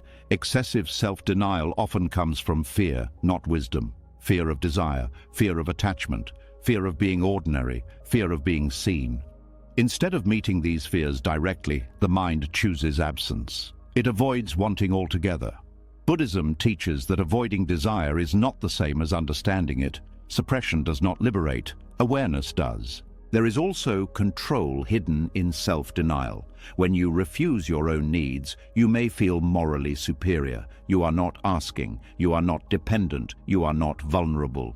This control creates distance. Buddhism teaches that ego thrives on control, even when that control looks like humility. Self-denial can also be a way to avoid disappointment. If you expect nothing, you cannot be let down. If you need nothing, you cannot be refused. This strategy protects against pain, but it also limits intimacy. Buddhism teaches that intimacy requires openness, not disappearance. Another subtle ego appears when self-denial is used to earn worth. You may believe that the less you want, the more worthy you are. That spiritual maturity means having no preferences. Buddhism challenges this directly. Preferences are part of human experience. Awakening does not erase humanity, it clarifies it. Excessive self-denial often disconnects you from the body. Hunger, fatigue, longing are dismissed as obstacles. Buddhism teaches that the body is not an enemy, it is a field of awareness. Ignoring bodily truth creates imbalance. Balance is central to the middle path. The middle path is often misunderstood. It is not moderation for comfort. It is freedom from extremes. Self-indulgence binds through craving. Self-denial binds through aversion. Both are attachments. The ego can live comfortably in either extreme. There is also identity reinforcement through comparison. You may not compare yourself to those who have more. You compare yourself to those who need more. You become the one who is less demanding, less emotional, less attached. This comparison feeds subtle pride. Buddhism sees pride as a barrier to awakening, no matter how refined. Self-denial can also be used to avoid responsibility. If you claim to want nothing, you may avoid making choices. You let life happen to you. You call it surrender. Buddhism teaches that surrender without awareness is passivity. Awakening requires engagement with clarity, not withdrawal from agency. Another hidden ego appears in martyrdom.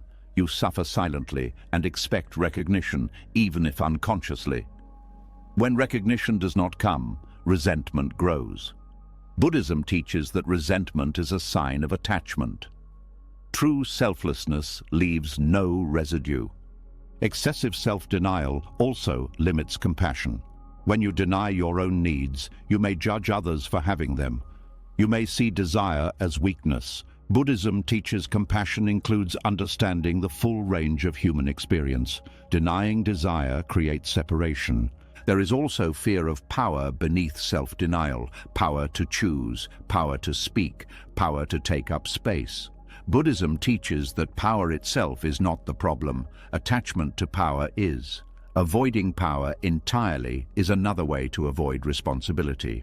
Self-denial can feel safe because it reduces conflict. You do not assert, you do not disrupt. But Buddhism teaches that avoiding conflict at all costs leads to stagnation. Growth requires friction. There is a misunderstanding that enlightenment means having no self. Buddhism teaches non-self, not no self. Non-self means seeing that the self is not fixed. It does not mean erasing experience.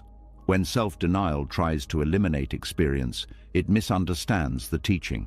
Excessive self-denial often leads to emotional numbness. You stop wanting, but you also stop feeling. Buddhism teaches that awakening is not numbness. It is sensitivity without attachment. Numbness is avoidance, not freedom. There is also grief hidden in self-denial. Grief for desires never explored, grief for expressions never allowed. Buddhism allows this grief to surface because it points to suppressed life.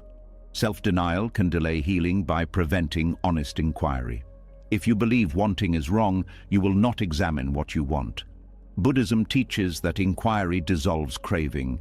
Suppression strengthens it. True humility in Buddhism is not thinking less of yourself. It is thinking less about yourself. Excessive self-denial still centers the self, even if negatively. Awareness moves attention away from identity altogether. Letting go of ego does not require denying the self. It requires seeing through fixation. When you see how self-denial reinforces identity, the pattern loosens naturally. This realization can feel destabilizing. If you are not the one who sacrifices, who are you? Buddhism welcomes this question. It opens space beyond roles. When self-denial softens, authenticity emerges. You respond to life rather than perform spirituality. Buddhism values this authenticity because it aligns with reality. There is freedom in allowing desire without obeying it blindly. There is freedom in honoring needs without clinging to them. This balance dissolves ego more effectively than denial ever could. Excessive self-denial also prevents joy. Joy is not attachment. It is a natural response to presence. Buddhism includes joy as a factor of awakening. Denying joy out of fear is another misunderstanding. As this insight deepens, selflessness becomes simpler. You give when it is appropriate. You receive when it is appropriate. You do not define yourself by either. Ego loosens because there is nothing to defend. As the grip of self-denial loosens and the effort to be virtuous relaxes, something unfamiliar appears. A sense of not knowing who you are without the masks you have worn for so long. This uncertainty is not emptiness. It is an opening, a quiet space where a deeper question begins to breathe. Much of what we call identity is made of roles: parent, partner, healer, fixer, provider, the reliable one, the strong one. These roles give structure to life. They help us function in relationships and society. Buddhism does not deny their usefulness, but it asks a careful question.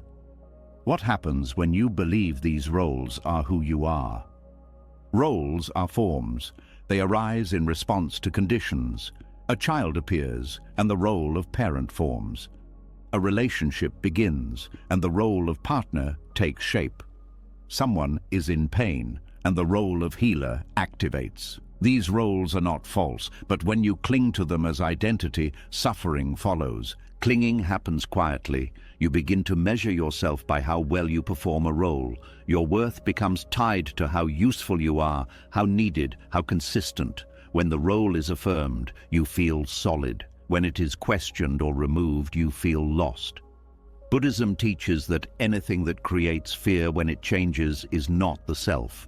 It is attachment. Roles are impermanent. Children grow. Relationships evolve. People heal or leave. Circumstances shift. When identity is built on roles, each change feels like a threat. You may resist change, not because it is wrong, but because it destabilizes who you think you are. This resistance creates suffering. Letting go of roles does not mean abandoning responsibility. It means releasing identification. You still care for children. You still show up in relationship. You still offer support, but you no longer confuse the function with your essence. Buddhism teaches that essence is not something you perform. The fixer role is especially seductive. It offers purpose and control. When problems arise, you step in. You organize, you soothe, you solve. This can be helpful. But when fixing becomes identity, you may feel anxious when there is nothing to fix. You may unconsciously seek dysfunction to remain relevant. Buddhism points out that this is not compassion. It is attachment to usefulness. The healer role carries similar weight. You become the one who holds space, who listens, who understands. This role often forms in response to early experiences of chaos or neglect. You learn to attune to others as a way to survive. Over time, healing others became who you are. Letting go of this identity can feel like betrayal. But Buddhism teaches that healing offered from identity drains both giver and receiver. The partner role often involves mirroring. You adjust to maintain connection. You shape yourself to fit the relationship. This adaptation can be loving, but when you lose contact with who you are outside the partnership, identity dissolves into the relationship. Buddhism teaches that true connection does not require disappearance. The parent role is deeply emotional. It involves responsibility, care, sacrifice. But when identity fuses with parenthood, fear increases. Fear of failure, fear of loss, fear of being unnecessary. Buddhism honors parental care but warns against defining the self by outcomes. Children are not extensions of identity. They are beings with their own paths. Roles also provide protection. They tell you how to act so you do not have to face uncertainty. When you know your role, you know what is expected. Letting go of roles removes this certainty. Buddhism teaches that uncertainty is not a flaw in life, it is life. Awakening involves learning to rest in uncertainty without collapsing. When roles dissolve, discomfort arises. You may feel unanchored. You may ask, if I am not this, then who am I? Buddhism does not answer this question with a new label. It invites observation. It asks you to notice what remains when labels fall away. What remains is awareness, the simple knowing of experience, the ability to feel, to perceive, to respond. This awareness was present before roles formed and remains when they dissolve. Buddhism teaches that this awareness is not owned, it is not personal, it is not defined by function. Letting go of roles reveals how much energy was spent maintaining them, monitoring behavior, managing impressions, anticipating needs. When this energy is released, presence deepens. You become more available to the moment rather than to an image. Roles also shape emotional responses. You may feel obligated to be calm, strong, understanding. Letting go allows emotions to arise naturally. Buddhism teaches that emotions are not obstacles. They are experiences to be known without clinging. There is grief in releasing roles, grief for the recognition they brought, grief for the security they provided. Buddhism allows this grief. It sees grief as the natural response to letting go of form. Grief does not mean you made a mistake, it means you cared. There is also fear of being irrelevant. Without roles, you may worry that you no longer matter. Buddhism challenges this fear. Worth is not assigned by function. It arises from being. This being does not diminish when roles change. Letting go of roles also changes relationships. Some people may resist the shift. They were comfortable with who you were to them. Buddhism teaches that resistance is natural when attachment is challenged. It does not mean the change is wrong. As roles dissolve, authenticity increases. You respond based on what is needed, not on what is expected. This flexibility is a sign of wisdom. Buddhism values responsiveness over rigidity. There is also humility in releasing roles. You accept that you are not essential in the way you once believed. This humility is not loss, it is freedom. It allows others to step into their own capacities. Without fixed roles, compassion becomes more fluid. You help without needing to be the helper. You care without needing to be the caretaker. This reduces ego more effectively than self-denial. Letting go of roles also reduces fear of failure. If you are not your role, you cannot fail at being yourself. Buddhism teaches that failure belongs to tasks, not to being. This release opens space for curiosity. You begin to explore what you enjoy, what you value, what feels true without reference to duty. Buddhism encourages this exploration because it brings you closer to direct experience. The true self in Buddhism is not a thing to find. It is the absence of fixation. It is the freedom to experience without clinging. When roles dissolve, this freedom becomes visible. You may notice a quieter confidence emerging, not confidence based on competence but on presence. You trust yourself to respond because you are not bound to an image. Letting go of roles does not remove you from life. It places you more fully in it. You engage without armor, you act without performance. There is simplicity here. You do what is needed. You rest when it is not. You do not carry identities forward unnecessarily. Buddhism teaches that simplicity reduces suffering. As roles loosen and identity no longer needs constant maintenance, something quieter takes their place. Not excitement, not certainty, but steadiness. a steadiness that feels unfamiliar in a world that rewards urgency and struggle. This is where a deeper understanding begins to form, one that challenges the idea that inner peace is optional or self-centered, and reveals it as something far more consequential.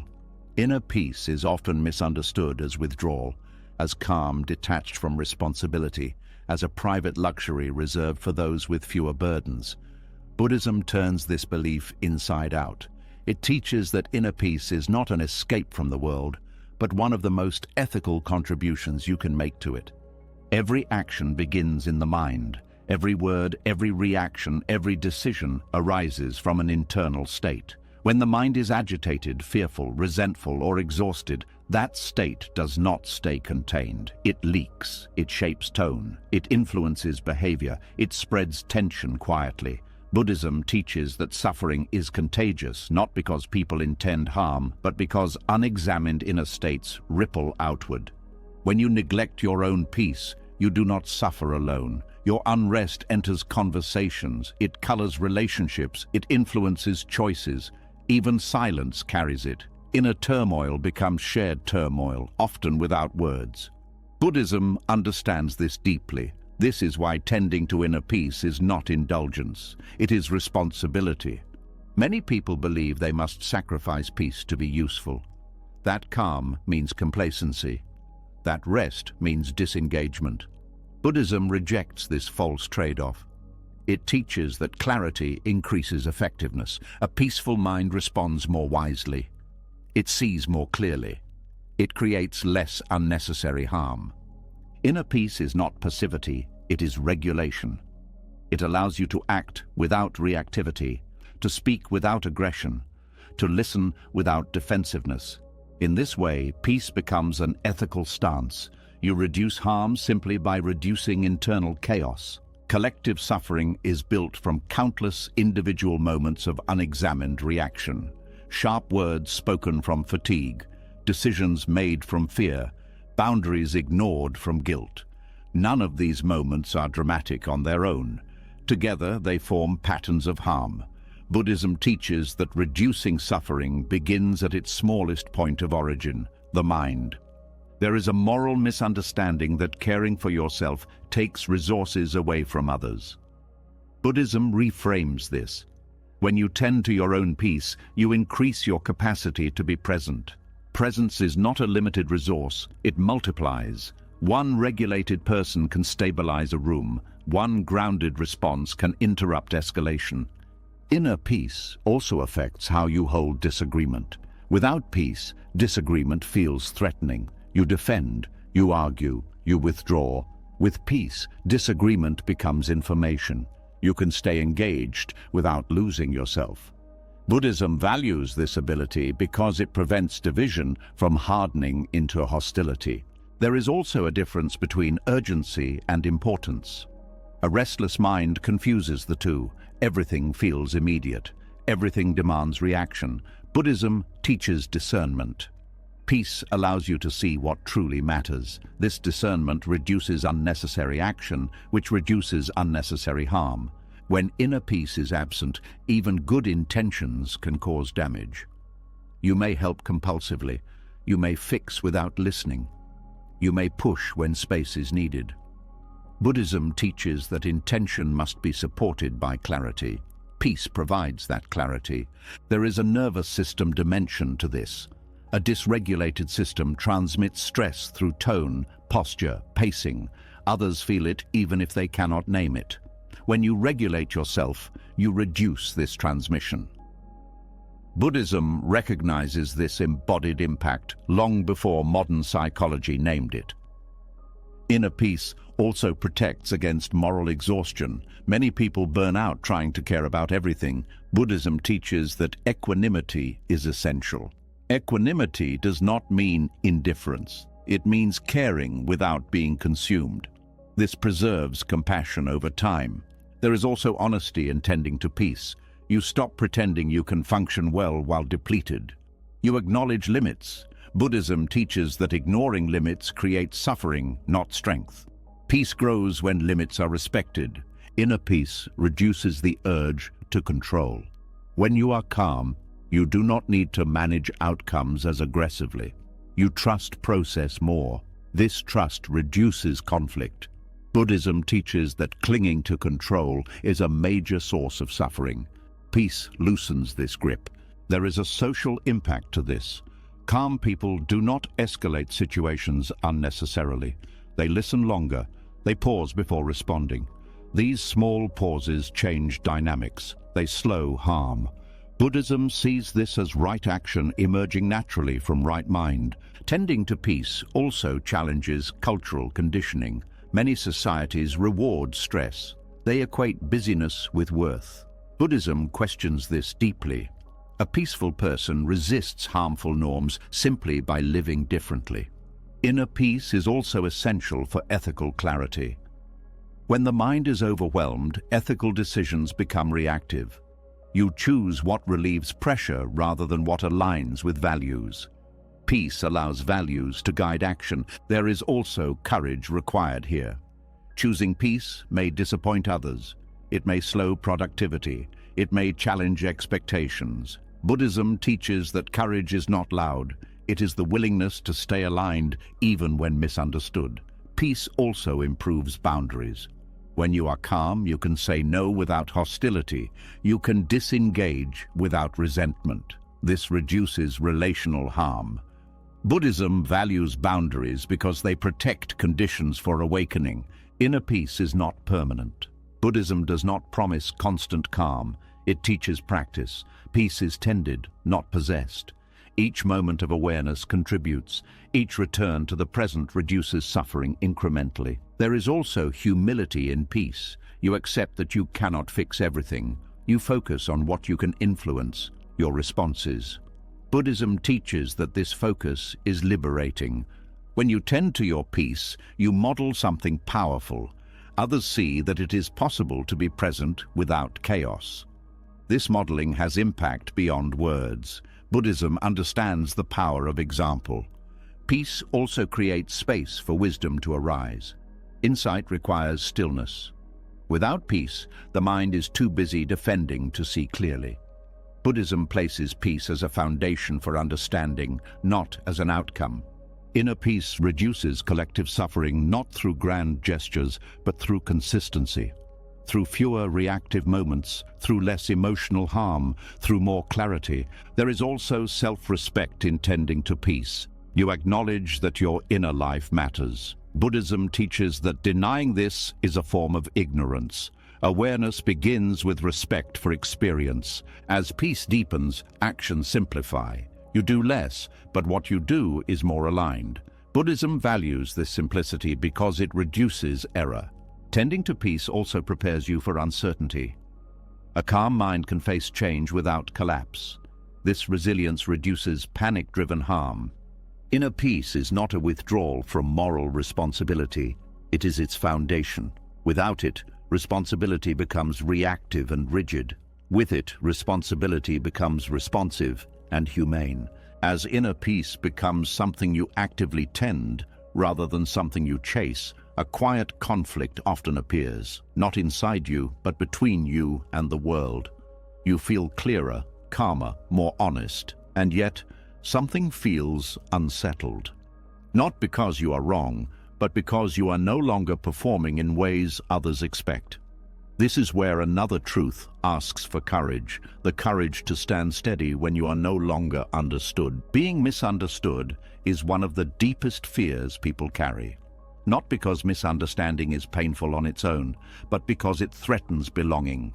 From early on, approval becomes associated with safety. Being seen correctly feels like being protected. Buddhism recognizes this fear, but it also teaches that clinging to approval is a form of attachment that quietly erodes freedom. Inner alignment often disrupts external harmony. When you begin to live from truth rather than habit, your choices change. Your pace changes. Your priorities shift. To those who benefited from the old version of you, this can feel confusing or even threatening. Buddhism does not promise that alignment will be comfortable for others. It promises that it will be honest. Social approval is powerful because it reflects identity back to us. When others agree with who we think we are, that image feels solid. When they don't, the image cracks. Buddhism teaches that this image was never solid to begin with. It was a collection of perceptions, constantly changing. Seeking approval is an attempt to stabilize what cannot be stabilized. Being misunderstood often triggers the urge to explain, defend, or correct. You want to clarify your intentions. You want to be seen accurately. Buddhism does not say this desire is wrong. It simply points out its cost. When your peace depends on being understood, your inner state becomes fragile. Anyone's opinion can disturb it. The practice of Buddhism places greater value on inner alignment than external agreement, because alignment reduces suffering at its root. When you act in accordance with clarity and compassion, you may still cause disappointment, but you do not cause inner division. Inner division is where suffering multiplies. Misunderstanding becomes especially difficult when it comes from people you care about. Family, friends, colleagues, people whose opinions once shaped your choices. Buddhism acknowledges this pain. It does not minimize it. It simply asks a deeper question. Is it better to be understood while betraying yourself, or misunderstood while remaining whole? Inner alignment often means you stop participating in familiar narratives. You no longer explain yourself the same way. You no longer react the same way. Others may project meanings onto your silence or your boundaries. Buddhism teaches that projections belong to the projector. You do not have to carry them. The courage to be misunderstood is not about rebellion. It is not about proving a point. It is about non-attachment. When you release the need for approval, you stop grasping at how you are perceived. This release creates space. In that space, you can respond rather than perform. Buddhist practice emphasizes right intention.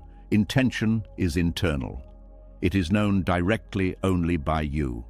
Others see actions filtered through their own conditioning. Expecting universal understanding ignores impermanence and difference. Buddhism teaches that understanding is conditioned. It arises and fades. There is also humility in being misunderstood. You accept that you do not control the narrative. You allow others to think what they think. This humility dissolves ego more effectively than trying to manage perception. Being misunderstood often brings loneliness, not physical isolation, but a sense of not being met.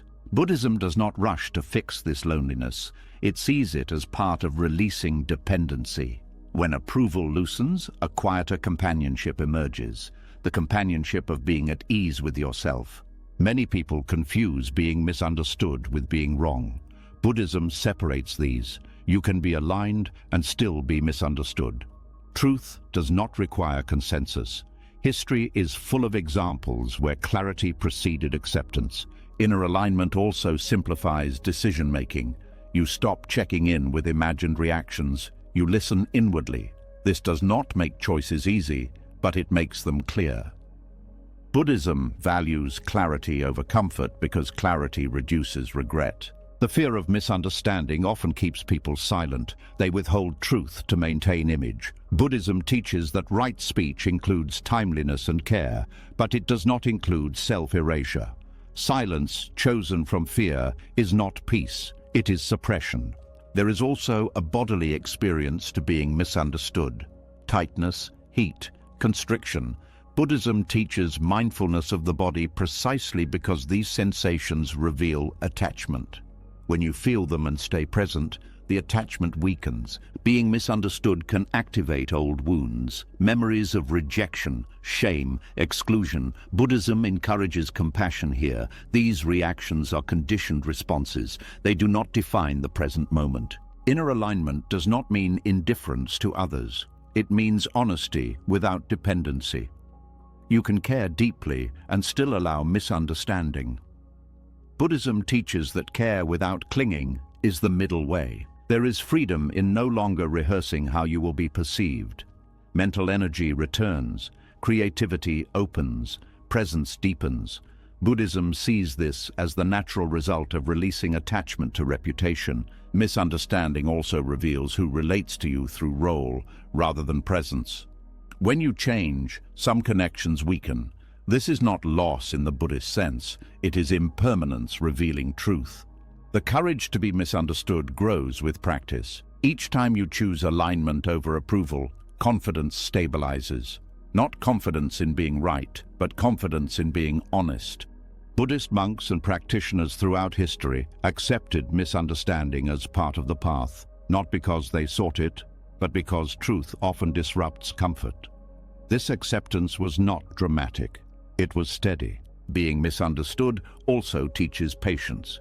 You learn to let time work. Some misunderstandings resolve naturally, others do not. Buddhism teaches that clinging to resolution creates suffering. Allowing uncertainty creates ease. Inner alignment reduces the urge to persuade. You stop needing others to agree. You trust that living truthfully is enough. This trust is quiet but strong.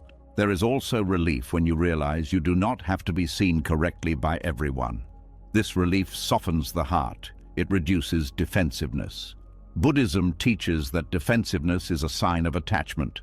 As approval loses its grip, compassion deepens. You understand that others act from their own conditioning. Misunderstanding becomes less personal.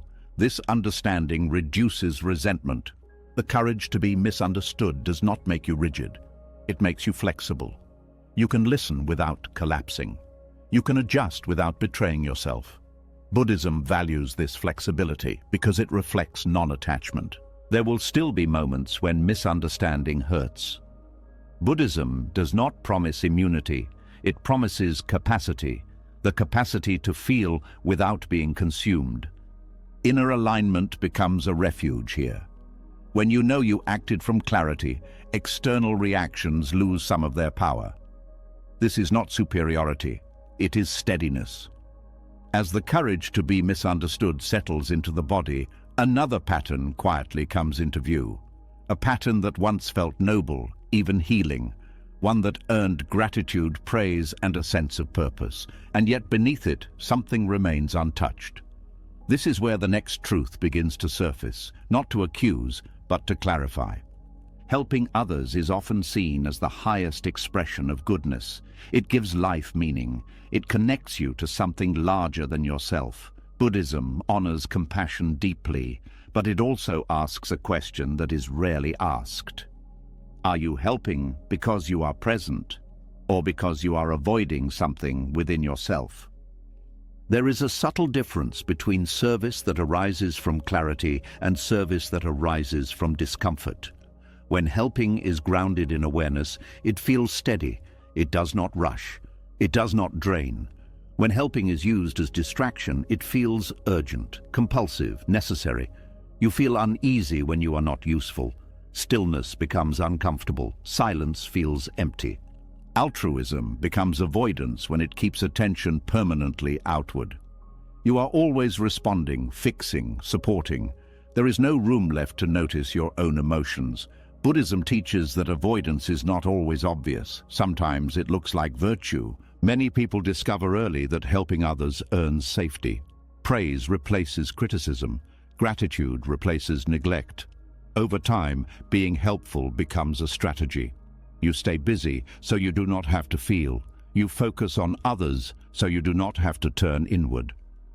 Buddhism does not judge this strategy. It simply points out that what protects you once can imprison you later. When helping becomes a way to avoid yourself, inner questions are postponed indefinitely. Questions about desire, about sadness, about anger, about meaning. There is always someone else who needs attention more. Buddhism teaches that postponing self-awareness does not erase suffering, it delays it. There is often fear beneath this pattern. Fear of what might surface if you stop. Fear of emptiness. Fear of grief. Fear of not knowing who you are without being needed.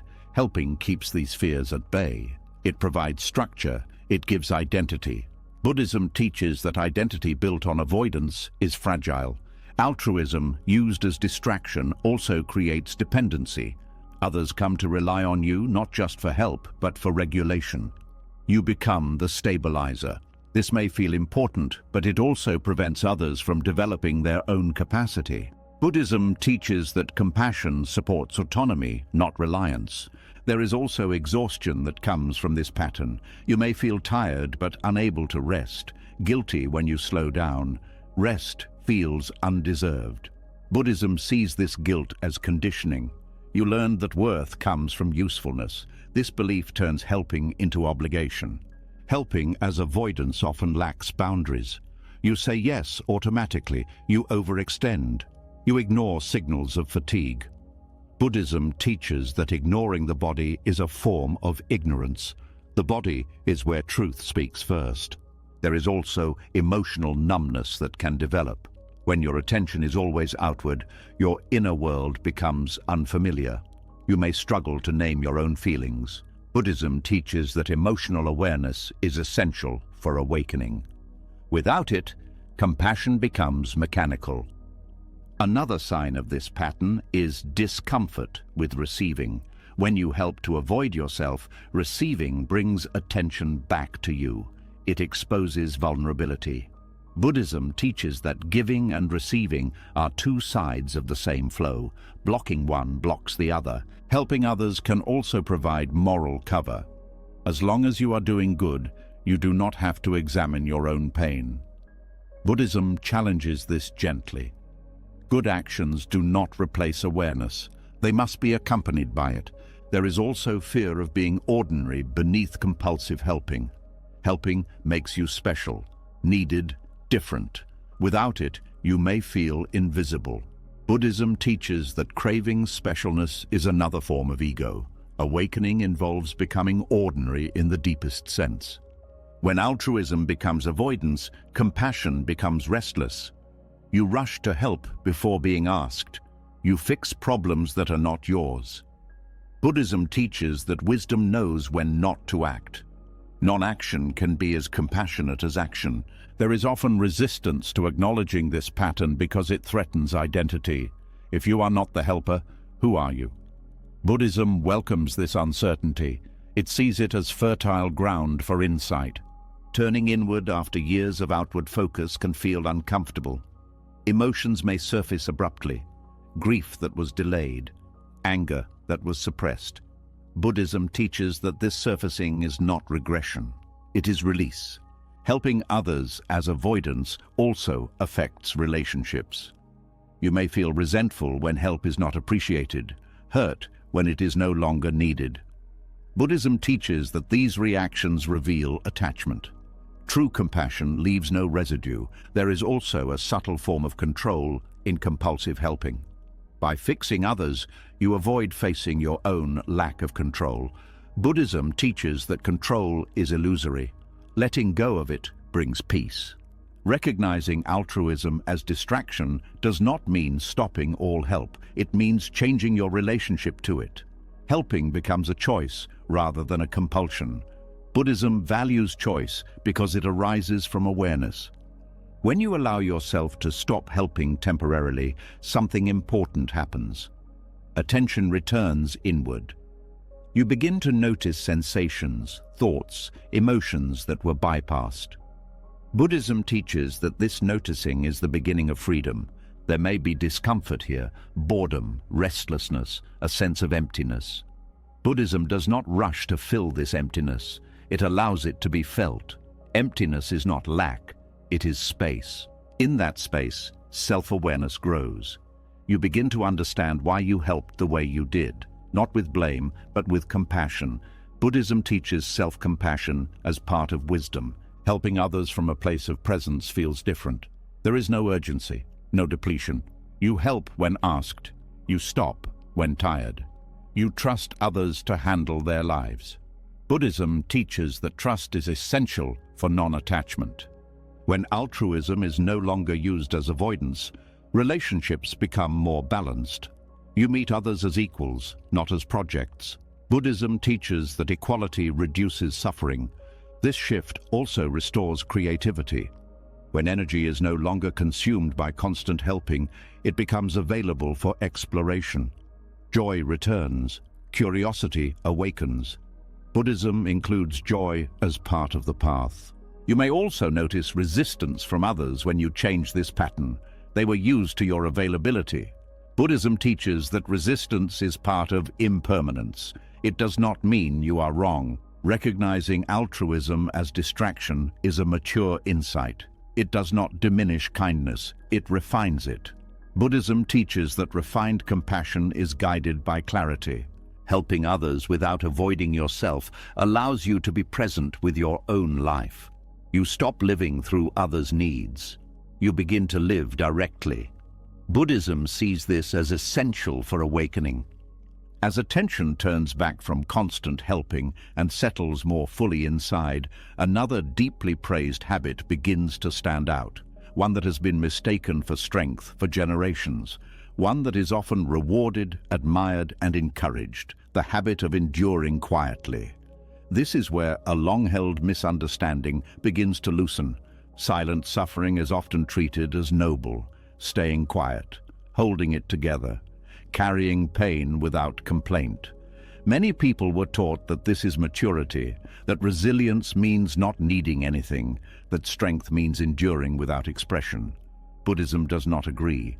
It sees silent suffering not as virtue, but as a misunderstanding of the path. Endurance is not inherently wrong.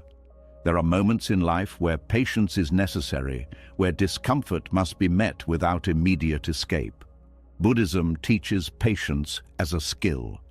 But patience is not suppression. Endurance becomes harmful when it turns into a habit of ignoring pain rather than understanding it. The habit of endurance usually forms early. You learn that expressing pain creates problems, that voicing discomfort burdens others, that silence keeps things stable. Over time, you stop checking whether endurance is still necessary. It becomes automatic. Buddhism teaches that automatic responses are conditioned, not wise. Silent suffering often looks calm from the outside. Inside, it is tight. There is tension held in the jaw, the chest, the stomach. The body holds what the voice does not express. Buddhism teaches that the body is not separate from the mind. Pain unacknowledged in the mind will appear in the body. There is also identity attached to endurance. You become the one who can handle anything, the one who does not break, the one who keeps going. This identity feels strong, but it is brittle. It cannot bend. Buddhism teaches that flexibility is strength, rigidity is attachment. Silent suffering often delays healing because it bypasses awareness. You tell yourself it is fine. You minimize pain. You compare yourself to others. Buddhism teaches that comparison distorts perception. Pain is not reduced by comparison. It is reduced by understanding. Many people believe Buddhism glorifies suffering. This is a misunderstanding. Buddhism acknowledges suffering as a fact of life, not as a goal. The Buddha did not teach endurance for its own sake. He taught the end of unnecessary suffering through awareness. Enduring silently often comes from fear. Fear of conflict, fear of rejection, fear of being seen as weak. Buddhism teaches that fear is a signal, not a command. When fear dictates behavior, suffering deepens. Silent suffering also keeps relationships shallow. Others cannot respond to what they do not see. When you endure quietly, you deprive relationships of honesty. Buddhism teaches that right speech includes speaking truthfully about suffering when it is appropriate. There is also resentment that builds beneath endurance. You give without asking. You carry without support. Over time, bitterness grows quietly. Buddhism teaches that resentment poisons the mind. It does not stay contained. It leaks into tone, withdrawal, and disengagement. Endurance can become a way to avoid change. If you can endure anything, you never have to decide. You stay because leaving feels disruptive. Buddhism teaches that endurance without wisdom keeps you stuck in patterns that no longer serve awakening. There is a cultural layer to this habit. Many societies reward those who suffer quietly. Productivity is valued over well-being. Buddhism challenges this directly. It teaches that suffering does not prove worth. Awareness does. Silent suffering often disconnects you from compassion toward yourself. You may extend understanding to others while denying it inwardly. Buddhism teaches self-compassion as part of wisdom. Ignoring your own pain does not make you kinder. It makes you harder. Endurance also affects perception of time. When you endure rather than address pain, life feels heavy. Days blend together. There is a sense of waiting for relief that never comes. Buddhism teaches that presence dissolves this waiting. Endurance without presence stretches suffering across time. There is also a misunderstanding that speaking about pain means being consumed by it. Buddhism teaches the opposite. Naming suffering clearly is the first step toward its release. Suppression keeps it alive.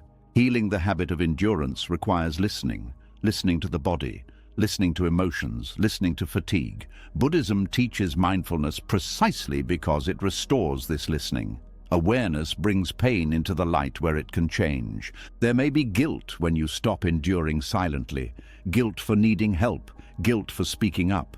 Buddhism recognizes this guilt as conditioning. It arises when old patterns are challenged. It does not mean you are wrong. Endurance often feels safer than vulnerability. Vulnerability risks disappointment. Endurance feels controlled. Buddhism teaches that control is illusory. True safety comes from alignment, not from suppression. Silent suffering also limits joy. When pain is always held in, pleasure feels undeserved. Buddhism includes joy as part of the path. Joy is not attachment, it is a sign of openness. There is also fatigue that comes from constant endurance, not just physical fatigue, but existential tiredness, a sense of carrying life rather than living it. Buddhism teaches that life is to be experienced, not endured. Healing this habit does not mean reacting to every discomfort. It means discerning when endurance is appropriate and when it is avoidance. Buddhism emphasizes discernment as central to wisdom. As endurance softens, expression becomes possible. You speak more honestly, you ask for support, you set limits. This does not make you weaker, it makes you accurate. Others may resist this change. They were used to your silence. Buddhism teaches that resistance is part of impermanence. It does not indicate error. Letting go of silent suffering also restores trust in yourself. You learn that your pain matters. Buddhism teaches that dismissing pain is a form of ignorance. Respecting it is the beginning of insight. There is also relief when endurance is no longer required as proof of strength. You stop proving. You start living. Buddhism sees this as movement toward liberation. Healing the habit of endurance also interrupts generational patterns. When you stop glorifying silent suffering, you model a different way of being. Buddhism understands the ripple effect of awareness. Endurance without awareness keeps suffering static. Endurance with awareness becomes patience. The difference is listening. As this habit loosens, energy returns. Not explosive energy, but steadiness. The steadiness that comes from not fighting your own experience. Buddhism does not ask you to suffer silently. It asks you to see suffering clearly so it can end. As silent suffering loosens its grip and endurance is no longer mistaken for strength, a new concern often appears. Not about whether you deserve care, but about what that care might cost. A worry that choosing yourself means standing alone. This is where another misunderstanding waits to be untangled. There is a quiet fear that honoring your needs will separate you from others, that setting boundaries will lead to distance, that self-respect will turn into isolation. Buddhism addresses this fear with clarity. It teaches that disconnection does not come from choosing yourself. It comes from choosing yourself without awareness of relationship. Isolation and solitude are not the same. Isolation is disconnection without choice. Solitude is space with intention. In the same way, choosing yourself can either harden into withdrawal or soften into honest connection. The difference lies in motivation. When you choose yourself out of anger, exhaustion, or resentment, withdrawal often follows. You pull back sharply. You close off. This can feel necessary in the moment, but it often leaves a residue of loneliness. Buddhism does not judge this response. It simply points out that reactivity narrows connection. Choosing yourself with awareness looks different. It involves clarity rather than defense. You recognize your needs without turning them into walls. You set limits without punishing others. Buddhism teaches that wisdom allows separation without severing. Connection does not require constant availability. Many people confuse closeness with access. Buddhism challenges this assumption. True connection is based on presence, not proximity. You can be deeply connected without being constantly involved. When you honor your needs, communication becomes essential. Not excessive explanation, but honest signaling. You let others know where you are without justifying it. This transparency reduces confusion. Buddhism values clarity because it prevents unnecessary suffering. Choosing yourself without becoming isolated also requires patience. Others may need time to adjust. They were used to an older version of you. Buddhism teaches impermanence. Relationships evolve. Adjustment is part of that evolution. There is also trust involved. Trust that connection can survive boundaries. Trust that relationships built on mutual respect will adapt. Buddhism teaches trust as an aspect of non-attachment. You allow things to unfold without forcing outcomes. Isolation often arises when boundaries are set abruptly without inner alignment. If boundaries come from unresolved hurt, they may feel rigid. Buddhism encourages meeting hurt directly, so boundaries can be flexible rather than defensive. Remaining connected while choosing yourself also means staying emotionally available. You may not meet every request, but you remain open to listening. Buddhism teaches that openness is not the same as compliance. Choosing yourself does not mean centering yourself constantly. It means including yourself in the field of care. Buddhism teaches interdependence. Self and other are not in competition. Caring for one does not require neglecting the other. Many people fear that if they stop overgiving, they will be forgotten. Buddhism teaches that overgiving does not guarantee connection. Authentic presence does. When you show up honestly, connection deepens even if frequency changes. There is also vulnerability here. Choosing yourself may reveal differences. You may discover that some connections relied on your self-neglect. This can be painful. Buddhism teaches that pain reveals truth. Truth allows real connection to form. Isolation often comes from silence, from pulling away without sharing inner reality. Choosing yourself with awareness includes letting others know what is happening internally, when appropriate. This keeps bridges intact. Remaining connected also involves listening to others' experiences without taking responsibility for them. You can care without fixing. Buddhism teaches that this balance preserves connection without self-erasure. Choosing yourself can actually improve relationships. When resentment fades, interactions become lighter. When obligation dissolves, presence increases. Buddhism teaches that freedom strengthens connection. There is also discernment required. Not every relationship can meet you where you are going. Buddhism teaches discernment as wisdom, not judgment. Letting some connections loosen is not isolation.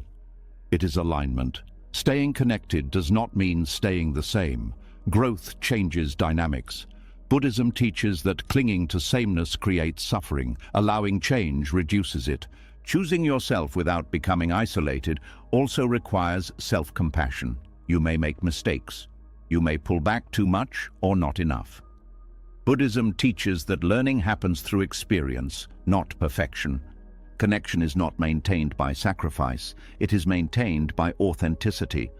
Buddhism emphasizes authenticity because it reflects reality rather than performance. There is also courage involved. Staying connected while honoring yourself means allowing discomfort on both sides.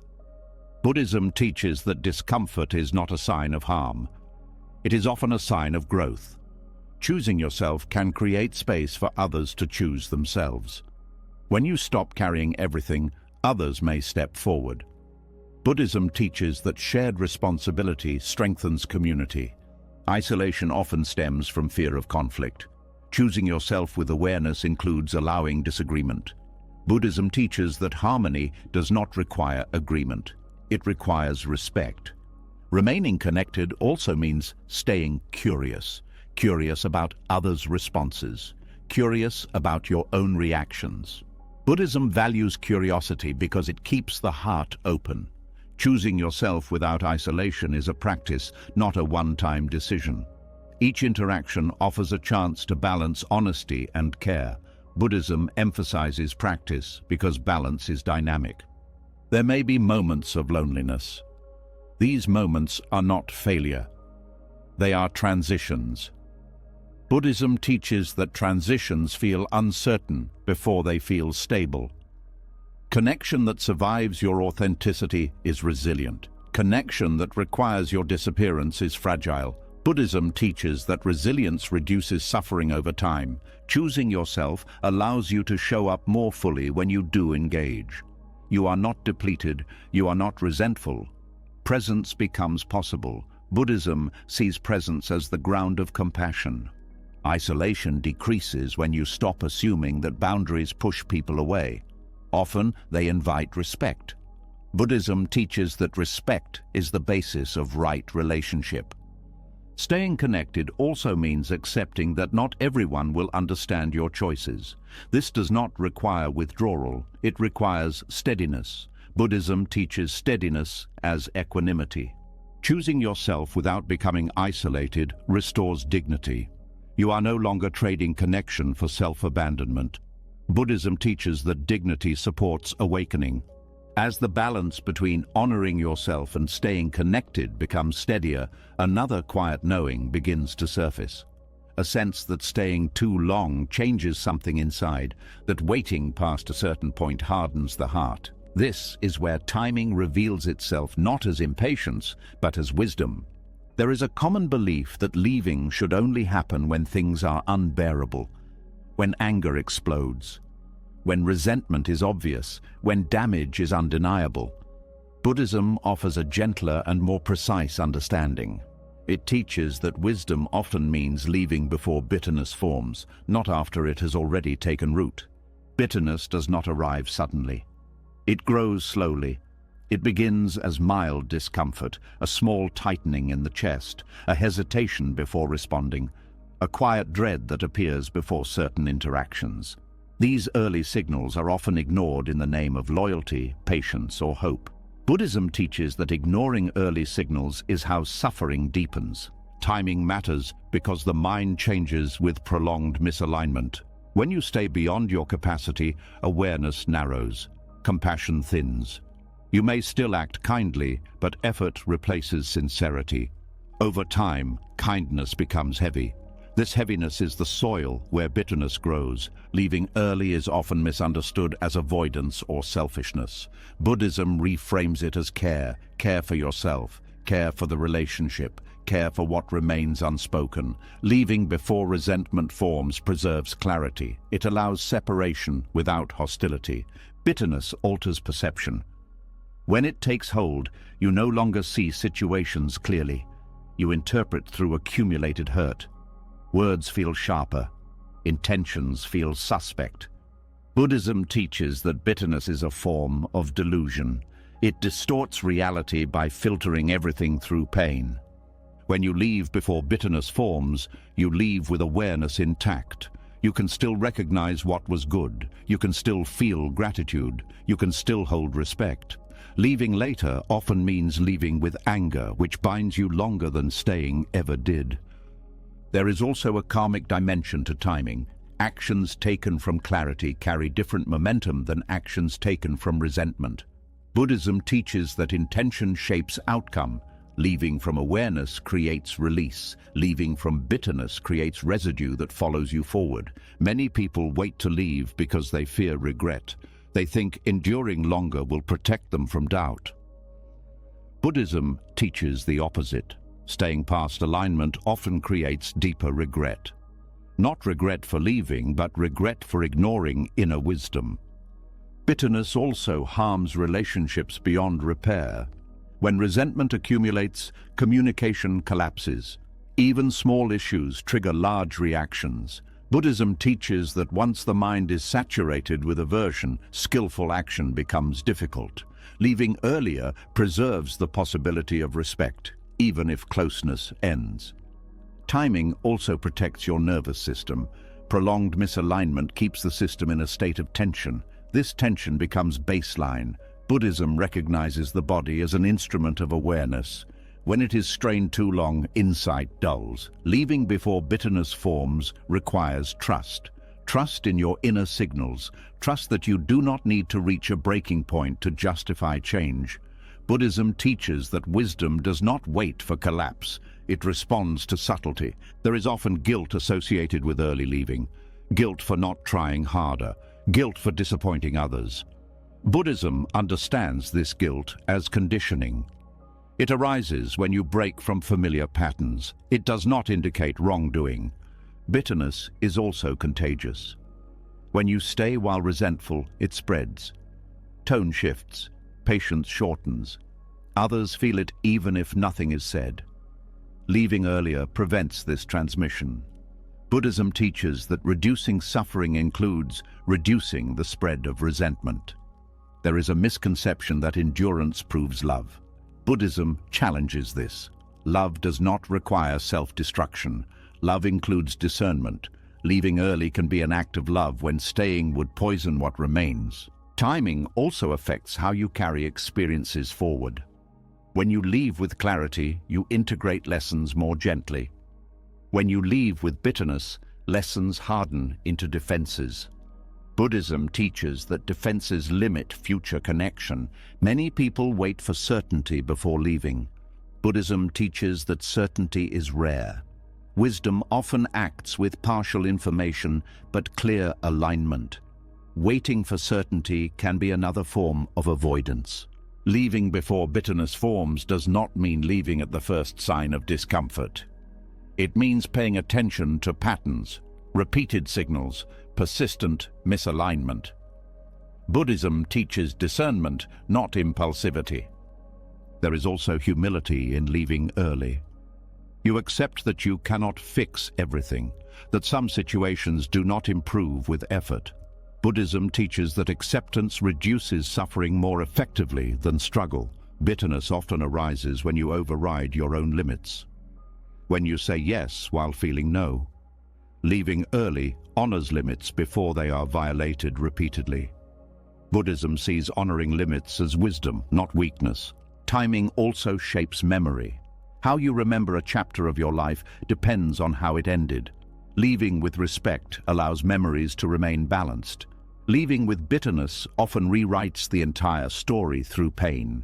Buddhism teaches that perception is shaped by final impressions. There is also freedom in not waiting for permission to leave. Buddhism teaches that liberation does not require consensus. You do not need agreement to act wisely. Leaving early preserves your capacity for compassion. When you stay too long, compassion burns out. Leaving allows compassion to remain intact, even if from a distance. Bitterness is heavy to carry. It follows you into new situations, new relationships, new roles. Buddhism teaches that what is not resolved travels. Leaving before bitterness forms prevents unnecessary baggage. Timing also reflects self-respect. You recognize that your well-being matters enough to act before damage occurs. Buddhism teaches that respecting experience is essential for awakening. There may be fear that leaving early means giving up too soon. Buddhism distinguishes between giving up and letting go. Giving up is collapse. Letting go is clarity. Timing determines the difference. Leaving before bitterness forms allows grief to be clean. You grieve the ending without anger distorting the process. Buddhism allows grief. It does not glorify resentment. There is also trust in life involved. Trust that endings create space for beginnings. Buddhism teaches impermanence not as loss, but as movement. Timing aligns you with this movement. Leaving early also models wisdom. Others may not understand immediately. Over time, clarity often speaks for itself. Buddhism teaches patience in this regard. Bitterness often locks you into narratives of blame. Leaving earlier reduces the need to blame. You can see complexity without hardening. Buddhism values complexity because it reflects reality. Timing matters because awareness has windows. Moments when clarity is available. when you sense the shift but before resentment sets in. Acting in these windows preserves freedom. Leaving before bitterness forms is not dramatic. It is often quiet. A gradual stepping back, a clear decision. Buddhism teaches that quiet actions often have the deepest impact. There is also relief when you do not have to carry anger to justify leaving. You do not need to be wronged to choose differently. Buddhism teaches that alignment is enough reason. Bitterness consumes energy. Leaving early conserves it. That energy can be used for healing, growth, and presence. Buddhism sees this conservation as wise use of life force. Timing also shapes forgiveness. Forgiving without bitterness is possible. Forgiving with bitterness is forced. Buddhism teaches that forgiveness arises naturally when resentment is absent. Leaving early honors both truth and kindness. You do not sacrifice one for the other. Buddhism teaches that wisdom holds both. As the wisdom of timing settles and the weight of bitterness is avoided rather than carried, something quieter becomes noticeable. A sense that the most important guide was never outside of you, that every step toward freedom depended on something you were taught to doubt. This is where the path turns inward in a deeper way, toward the ground on which all liberation stands. Self-trust is rarely spoken of as spiritual. It is often framed as confidence, instinct, or personality. Buddhism sees it differently. It sees self-trust as the willingness to take your own experience seriously, to believe what you feel before it is approved, to listen to what arises within you before it is explained away. Awakening does not begin with certainty. It begins with honesty. Many people live disconnected from their own experience, not because they are unaware, but because they were trained to distrust what they feel. You were taught that emotions are unreliable, that discomfort is weakness, that intuition must be justified. Over time, you learn to look outward for confirmation before acting inwardly. Buddhism names this as a core form of ignorance. Believing your inner experience does not mean assuming it is always right. It means recognizing it as real. When sadness appears, it is real. When resistance arises, it is real. When clarity arrives quietly, it is real. Buddhism teaches that awakening requires meeting reality as it is, not as it should be. Your inner experience is part of that reality. Self-trust begins with noticing without dismissal. You stop saying it's nothing when something is clearly present. You stop minimizing discomfort. You stop explaining away tension. This noticing is not dramatic, it is simple, and it is powerful because it restores connection to direct experience. Many people confuse self-trust with ego. Buddhism makes a clear distinction. Ego insists, self-trust listens. Ego demands certainty. Self-trust allows uncertainty while staying grounded. Ego defends identity. Self-trust stays curious. Liberation does not require believing every thought. It requires trusting the process of awareness itself. When self-trust is absent, you hesitate constantly. You second-guess decisions. You look for external permission. This hesitation creates suffering because it fragments action. Buddhism teaches that fragmented action weakens clarity. When you trust your experience, action becomes simpler, even when outcomes are unknown. Awakening is not about acquiring new beliefs. It is about releasing doubt toward what is already known. Buddhism emphasizes direct knowing. You know when something feels wrong. You know when something aligns. This knowing is often subtle. Self-trust is the willingness to honor it without demanding proof. Many people wait for certainty before acting. Buddhism teaches that certainty is rare. Impermanence means conditions are always shifting. Self-trust allows movement without certainty. It does not require guarantees. It requires presence. There is fear around trusting yourself, fear of making mistakes, fear of being wrong. Buddhism reframes mistakes. They are not failures. They are teachers. When you trust your experience, you learn faster because feedback is integrated rather than denied. Self-trust also heals fragmentation. When you consistently override your inner signals, parts of you retreat. you become divided. Buddhism teaches that suffering arises from division. Trust restores wholeness by bringing attention back to what was ignored. Believing your inner experience also reduces dependency. You no longer need constant reassurance.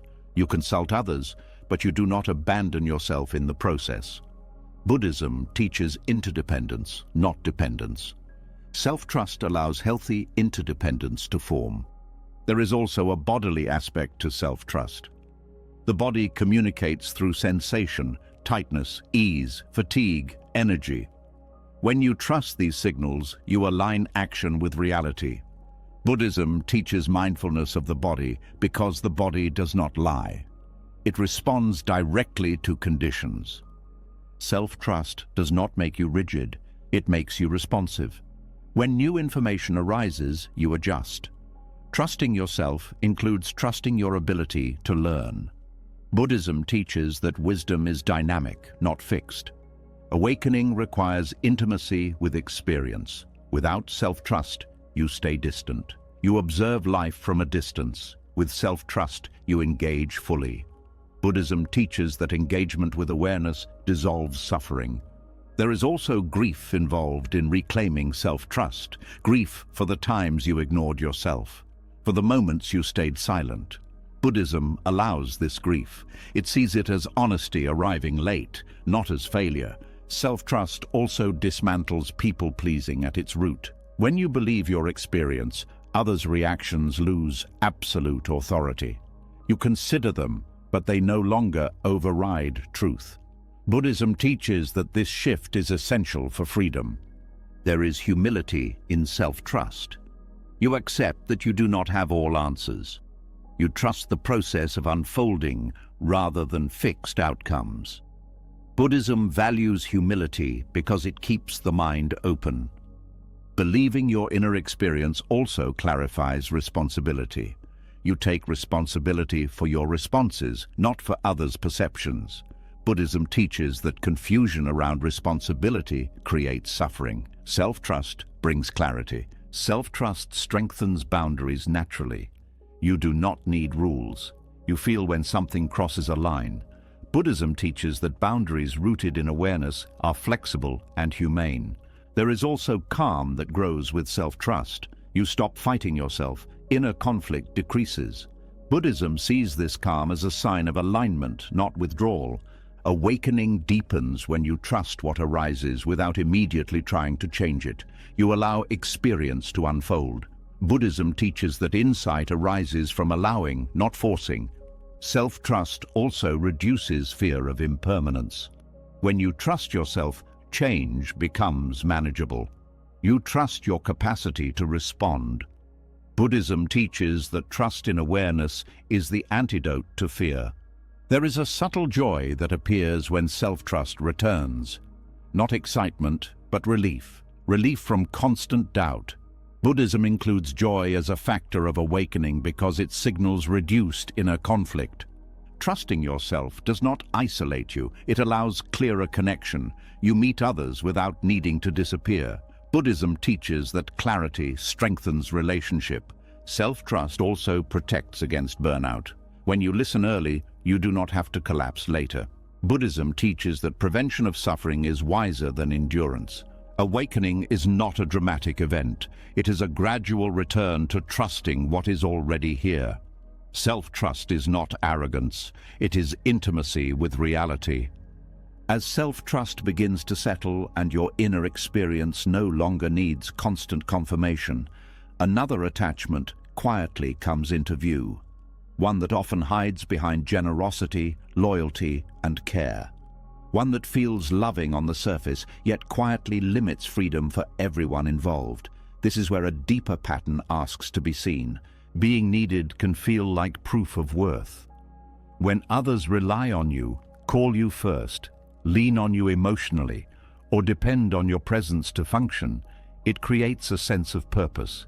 It feels grounding. It feels meaningful. Buddhism does not deny this feeling, but it asks an essential question. Does this sense of meaning arise from connection or from fear of being unnecessary? The need to be needed often forms early. In environments where attention, affection, or safety were uncertain, usefulness became currency.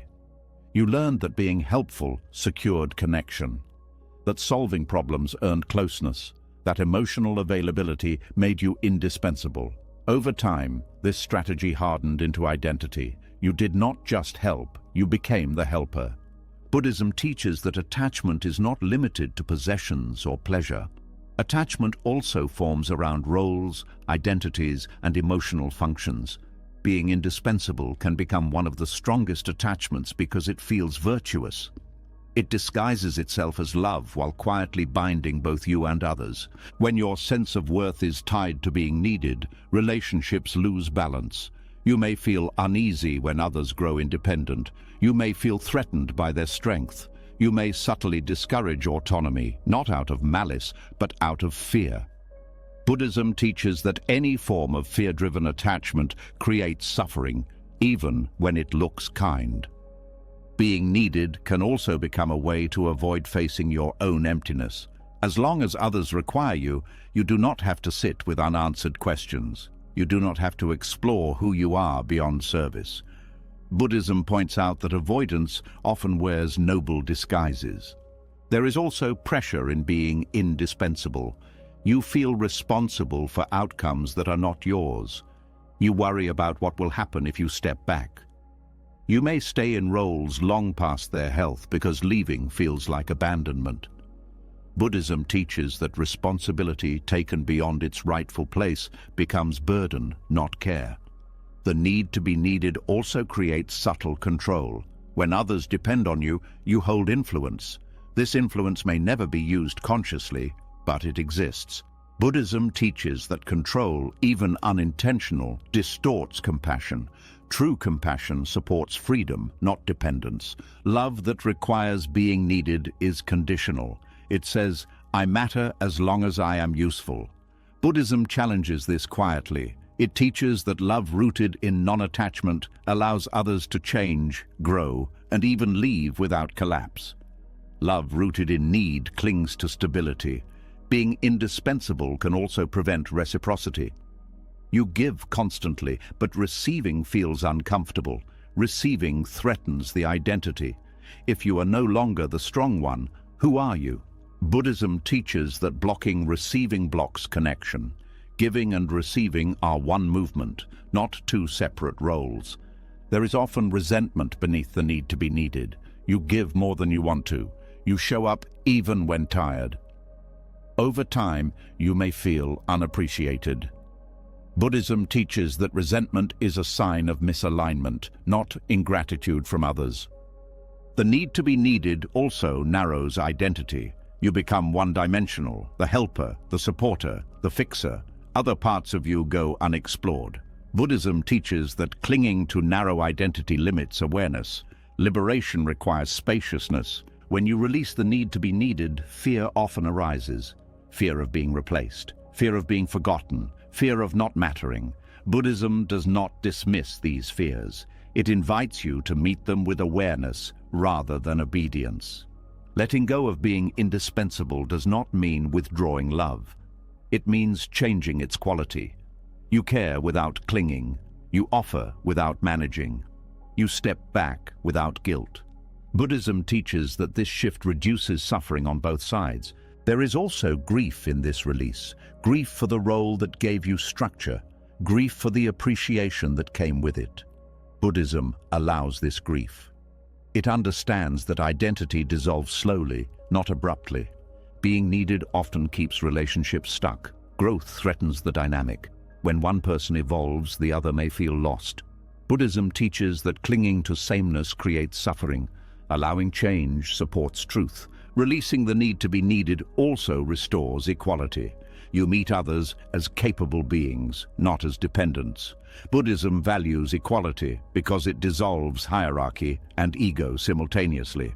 This release also returns energy. You stop carrying responsibilities that were never yours. You stop anticipating needs that were not asked. Buddhism teaches that conserving life force supports clarity. There is humility required here. You accept that you are not essential to everyone's survival. This humility is not diminishing, it is freeing.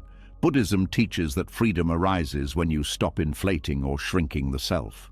When the need to be needed loosens, presence improves. You listen without preparing solutions. You respond rather than rescue. Buddhism teaches that true listening is a form of compassion deeper than fixing. You may also notice discomfort in others when you step back. They were used to leaning on you. Buddhism teaches that discomfort is part of adjustment, not proof of harm.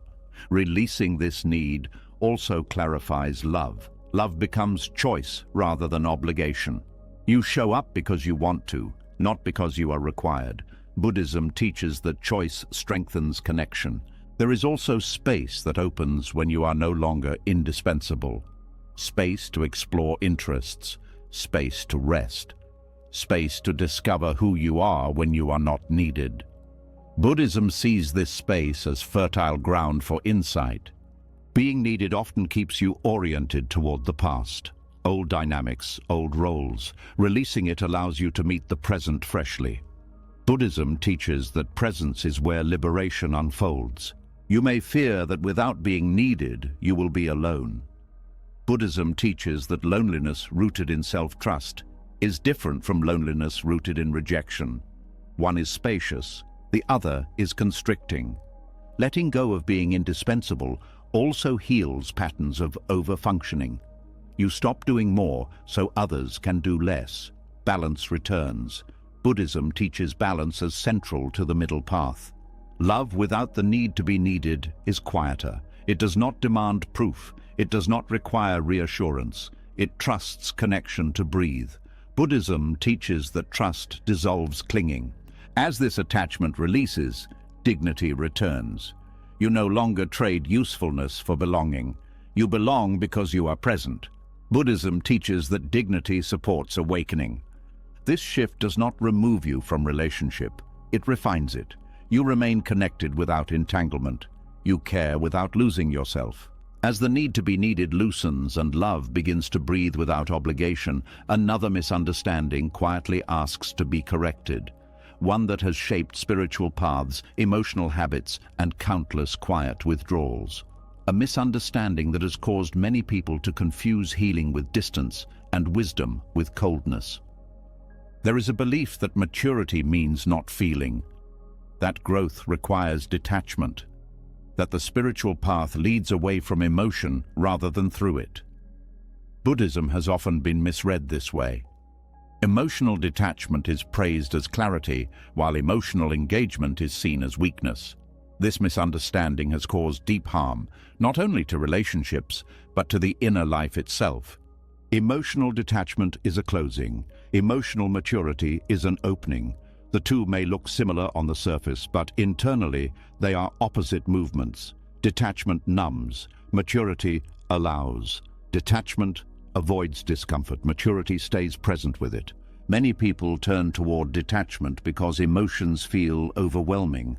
Pain feels endless. Attachment feels dangerous. Buddhism understands this impulse, but it does not teach escape from feeling. It teaches freedom within feeling. Emotional detachment often forms as protection. When emotions were not welcomed, not understood or punished, withdrawal felt safer. You learned to shut down rather than be hurt again. Over time, this shutdown can be mistaken for calm. Buddhism does not mistake numbness for peace. Peace in Buddhist teaching is alive. It is responsive. It includes emotion without being ruled by it. Emotional maturity allows sadness without drowning, joy without clinging, anger without violence. Detachment avoids all three. There is a subtle pride that can form around emotional detachment. You appear unbothered, untouched, above it all. Others may admire this composure, but inside, something is missing. Buddhism teaches that absence of disturbance is not the same as presence of awareness. Detachment disconnects you from the body. You stop noticing sensations. You override signals. Buddhism emphasizes mindfulness of the body because the body anchors awareness in reality. Emotional maturity listens to the body. Detachment ignores it. Many people believe Buddhism teaches indifference. This is a misunderstanding. Buddhism teaches equanimity, not indifference. Equanimity is balance, not distance. It is the ability to remain present without being pushed or pulled. Detachment steps away, equanimity stays. Emotional maturity does not suppress emotion. It creates space around it. You feel fully, but you are not consumed. Buddhism teaches that suffering comes not from emotion, but from identification with it. Detachment avoids identification by avoidance. Maturity releases identification through awareness. Detachment often feels controlled. You decide not to feel. You stay composed, but this control comes at a cost. Suppressed emotion does not disappear. It waits. It surfaces later as tension, illness, or sudden outbursts. Buddhism teaches that what is not acknowledged continues unconsciously. Emotional maturity requires courage. Courage to feel without fixing. Courage to stay present without escaping. Buddhism values courage because awareness deepens only when experience is allowed. Detachment also affects relationships. When you withdraw emotionally, connection weakens. Others may feel unseen or shut out. Buddhism teaches compassion as engagement, not distance. Emotional maturity allows closeness without fusion. There is also confusion between non-attachment and detachment. Non-attachment does not mean not caring. It means caring without clinging. Detachment often means not caring to avoid pain. Buddhism distinguishes these carefully. Emotional maturity allows vulnerability. You can admit fear, sadness, longing without collapsing. Detachment avoids vulnerability altogether. Buddhism teaches that vulnerability is not weakness, it is honesty. Many people adopt emotional detachment as a spiritual ideal. They believe enlightenment looks stoic, unmoved. Buddhism does not support this image. The Buddha spoke of compassion, joy, tenderness. Enlightenment is not emotional emptiness. It is emotional freedom. Detachment also limits growth. Without emotional feedback, learning stalls. Emotions carry information. They point to needs, values, boundaries. Buddhism teaches that wisdom integrates this information rather than discarding it. There is also grief behind detachment. Grief that was never processed, pain that was never named. Detachment freezes this grief in place. Emotional maturity allows grief to move. Detachment can feel peaceful in the short term. It reduces immediate discomfort. But long-term, it creates disconnection. Buddhism teaches that true peace is sustainable because it does not require avoidance. Emotional maturity involves regulation, not suppression. You notice emotion, breathe with it, respond skillfully. Buddhism offers practices precisely for this reason. Meditation is not about shutting down. It is about seeing clearly. There is also self-compassion involved. Emotional maturity treats inner experience with kindness. Detachment judges emotion as something to eliminate. Buddhism teaches compassion toward all experience, including pain. Detachment often leads to rigidity. You become fixed in a calm persona. Emotional maturity allows flexibility. You can be serious or playful, quiet or expressive, depending on what is appropriate. Buddhism values responsiveness over fixed states. Another misunderstanding is that emotional maturity means always being calm. Buddhism teaches that calm is one state among many. Maturity means meeting whatever state arises without losing awareness. Detachment can create distance from joy as well as pain. You stop feeling deeply altogether. Buddhism includes joy as a factor of awakening. Joy arises naturally when resistance dissolves. There is also fear beneath detachment, fear of losing control, fear of being overwhelmed. Buddhism addresses fear by building capacity, not avoidance. Emotional maturity increases capacity to feel without collapse. Detachment may look strong, but it is fragile. When life breaks through, the system may not know how to respond. Emotional maturity builds resilience. You have practiced being with difficulty. There is also honesty required. Emotional maturity does not pretend you are unaffected when you are. It allows truth to be present. Buddhism teaches that truthfulness reduces suffering. Detachment often leads to isolation. Others sense distance. Emotional maturity invites connection. You can be present with others' emotions without absorbing them. Buddhism teaches this balance. Emotional maturity also improves boundaries. You know when to engage and when to step back. Detachment withdraws indiscriminately. Buddhism teaches discernment. The body relaxes with emotional maturity. Tension releases, breath deepens. Detachment often holds tension beneath the surface. Buddhism recognizes these somatic signs as indicators of alignment. Emotional maturity does not mean expressing everything. It means allowing everything internally. Expression is chosen wisely. Buddhism teaches right speech, not constant speech. Detachment often feels like safety. Emotional maturity feels like openness. Buddhism teaches that openness, not armor, leads to freedom. There is a quiet confidence that comes with emotional maturity. You trust yourself to feel and survive. Detachment relies on avoidance to feel safe. Buddhism teaches that trust dissolves fear. Emotional maturity allows you to be moved by life without being controlled by it. Detachment refuses to be moved at all. Buddhism honors being touched by life. This maturity also restores intimacy. You can share experience honestly. You can listen without shutting down. Buddhism sees intimacy as part of compassion. Detachment often delays healing. Emotional maturity allows it. Healing happens when experience is met fully. There is also humility in emotional maturity. You accept that you will feel pain again. Buddhism teaches that impermanence includes the return of difficulty. Maturity prepares you for this. Emotional maturity does not make life painless. It makes it workable. Buddhism teaches that workable suffering can end. Avoided suffering multiplies. As this misunderstanding clears, the path becomes warmer, more human, more alive, not less spiritual, but more honest. As emotional maturity replaces distance, and the heart no longer needs armor to feel safe, a final understanding begins to unfold, not as an ending, but as a return. A return to the world, not burdened by obligation, not driven by fear, but guided by clarity. This is where choosing yourself reveals its deepest meaning. There is a belief that healing is private. That inner work is something you do for yourself alone. Buddhism offers a wider view. It teaches that a healed individual is not withdrawn from the world, but becomes a quiet gift to it. Not through effort, not through sacrifice, but through presence. When you choose yourself with awareness, you stop leaking unresolved pain into your surroundings. You stop reacting from wounds. You stop asking others to complete what was never theirs to carry. This alone reduces suffering. Not symbolically, but practically. Unhealed people often create obligation around them.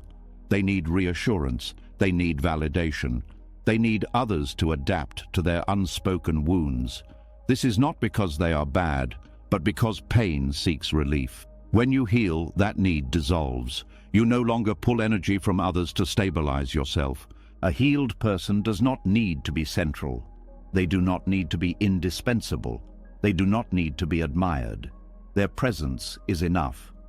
Buddhism teaches that presence without demand is one of the most powerful forms of compassion. Choosing yourself is often misunderstood as turning inward and away. In reality, it clears the path outward. When your inner life is regulated, your attention is free. You can listen without agenda, respond without defense, act without compulsion. This freedom changes the quality of every interaction. A healed individual offers clarity. Clarity in speech, clarity in boundaries, clarity in intention. This clarity reduces confusion around them. People know where they stand. There is less guessing, less tension, less emotional labor required to maintain connection. Obligation creates pressure. Pressure creates resentment. Resentment creates distance. Clarity dissolves this chain. Buddhism teaches that suffering multiplies through confusion. Reducing confusion is an act of kindness. When you choose yourself, you stop modeling self-abandonment. This matters more than advice ever could. Others feel permission to honor themselves when they see it embodied calmly and consistently. Buddhism understands the power of example. Teaching happens through being. A healed person does not rescue, they support, they do not fix, they accompany. This distinction matters. Rescuing keeps others dependent, supporting respects autonomy. Buddhism teaches that compassion aims toward liberation, not reliance. Choosing yourself also removes hidden contracts from relationships. You no longer give with the hope of being chosen. You no longer stay with the expectation of being appreciated. You give because it aligns, not because it secures belonging. This honesty purifies connection. A healed individual can sit with discomfort without spreading it. When conflict arises, they do not escalate it to discharge anxiety. When sadness appears, they do not require others to carry it. Buddhism teaches that containing experience skillfully is part of wisdom. This does not mean suppressing emotion. It means meeting it fully inside so it does not spill outward unconsciously. This containment creates safety. Others feel it even if they cannot name it. Choosing yourself also restores choice. You are no longer driven by fear or habit. You can choose when to engage and when to rest. This choice prevents burnout and resentment. Buddhism values choice rooted in awareness because it reduces harm. A healed person brings steadiness into groups. Their nervous system regulates others simply by being regulated itself. Modern science recognizes this. Buddhism has taught it for centuries. Inner peace is shared silently. Choosing yourself does not remove compassion, it refines it. Compassion becomes cleaner, less reactive, less entangled. You care without over-identifying. This allows compassion to last. There is also honesty in healed presence. You say yes when you mean yes, no when you mean no. This reliability builds trust. Buddhism teaches that trust reduces suffering because it removes uncertainty. A healed individual does not need to convince others of their goodness. They are not managing image. This absence of self-reference creates ease. Conversations become simpler. Relationships breathe. Choosing yourself also allows grief to complete. Unprocessed grief often seeks expression through others. Healed grief rests. It informs without demanding. Buddhism teaches that completed grief frees energy. When energy is free, creativity returns. You engage with life more playfully. This playfulness is not frivolous. It signals freedom from survival mode. Buddhism includes joy as part of awakening for this reason. A healed person does not create emotional debt. They do not give in ways that require repayment. They do not stay to avoid guilt. Their actions are voluntary. This voluntariness transforms community. Choosing yourself also means you no longer need to be right to feel safe. You can listen without defending. You can change your mind without collapsing. Buddhism teaches that flexibility is wisdom in motion. A healed individual can tolerate uncertainty. They do not rush to closure. They allow questions to remain open. This tolerance reduces pressure in relationships and decisions. When you choose yourself, you stop outsourcing meaning. You no longer require others to validate your existence. This independence is not isolation, it is grounding. Buddhism teaches that grounded individuals connect more deeply. A healed person also respects others' paths. They do not impose growth. They do not hurry healing. They trust timing. Buddhism teaches that forcing insight creates resistance. Choosing yourself frees others from managing you. They do not need to walk on eggshells. They do not need to perform emotional labor to keep you stable. This freedom is a gift. There is also dignity in healed presence. You stand without apology, not arrogantly, but quietly. Buddhism teaches that dignity arises when the self is no longer in conflict with itself. A healed individual does not create obligation because they are not seeking completion through others. They share from fullness. This fullness is not constant, but it is real enough to return to. Choosing yourself also changes how you engage with suffering in the world. You do not numb out. You do not over-identify. You respond where you can without collapsing. Buddhism teaches compassionate action rooted in equanimity. A healed person knows their limits. They do not promise what they cannot give. This honesty prevents harm. Buddhism teaches that unkept promises create suffering. Choosing yourself allows silence. You do not fill space to manage discomfort. You allow pauses. This quiet creates depth. Buddhism values silence because insight arises there. A healed individual brings less drama, not because life is dull, but because reactivity has decreased. This reduction of drama reduces suffering for everyone involved. Choosing yourself also ends cycles of overfunctioning. You stop compensating for others' lack of awareness. You let reality teach its own lessons. Buddhism teaches that allowing consequence is not cruelty, it is clarity. A healed person does not need to be special. They are content being human. This ordinariness is freeing. Buddhism teaches that awakening is found in ordinary experience when it is met fully. Choosing yourself also heals power dynamics. You no longer position yourself above or below. You meet others as equals. Buddhism teaches equality as a foundation for compassion. A healed individual can enjoy connection without clinging. They appreciate without fearing loss. This appreciation is lighter, it does not grasp. Buddhism teaches that non-clinging enhances joy. Choosing yourself is not the end of service, it is the end of self-erasure.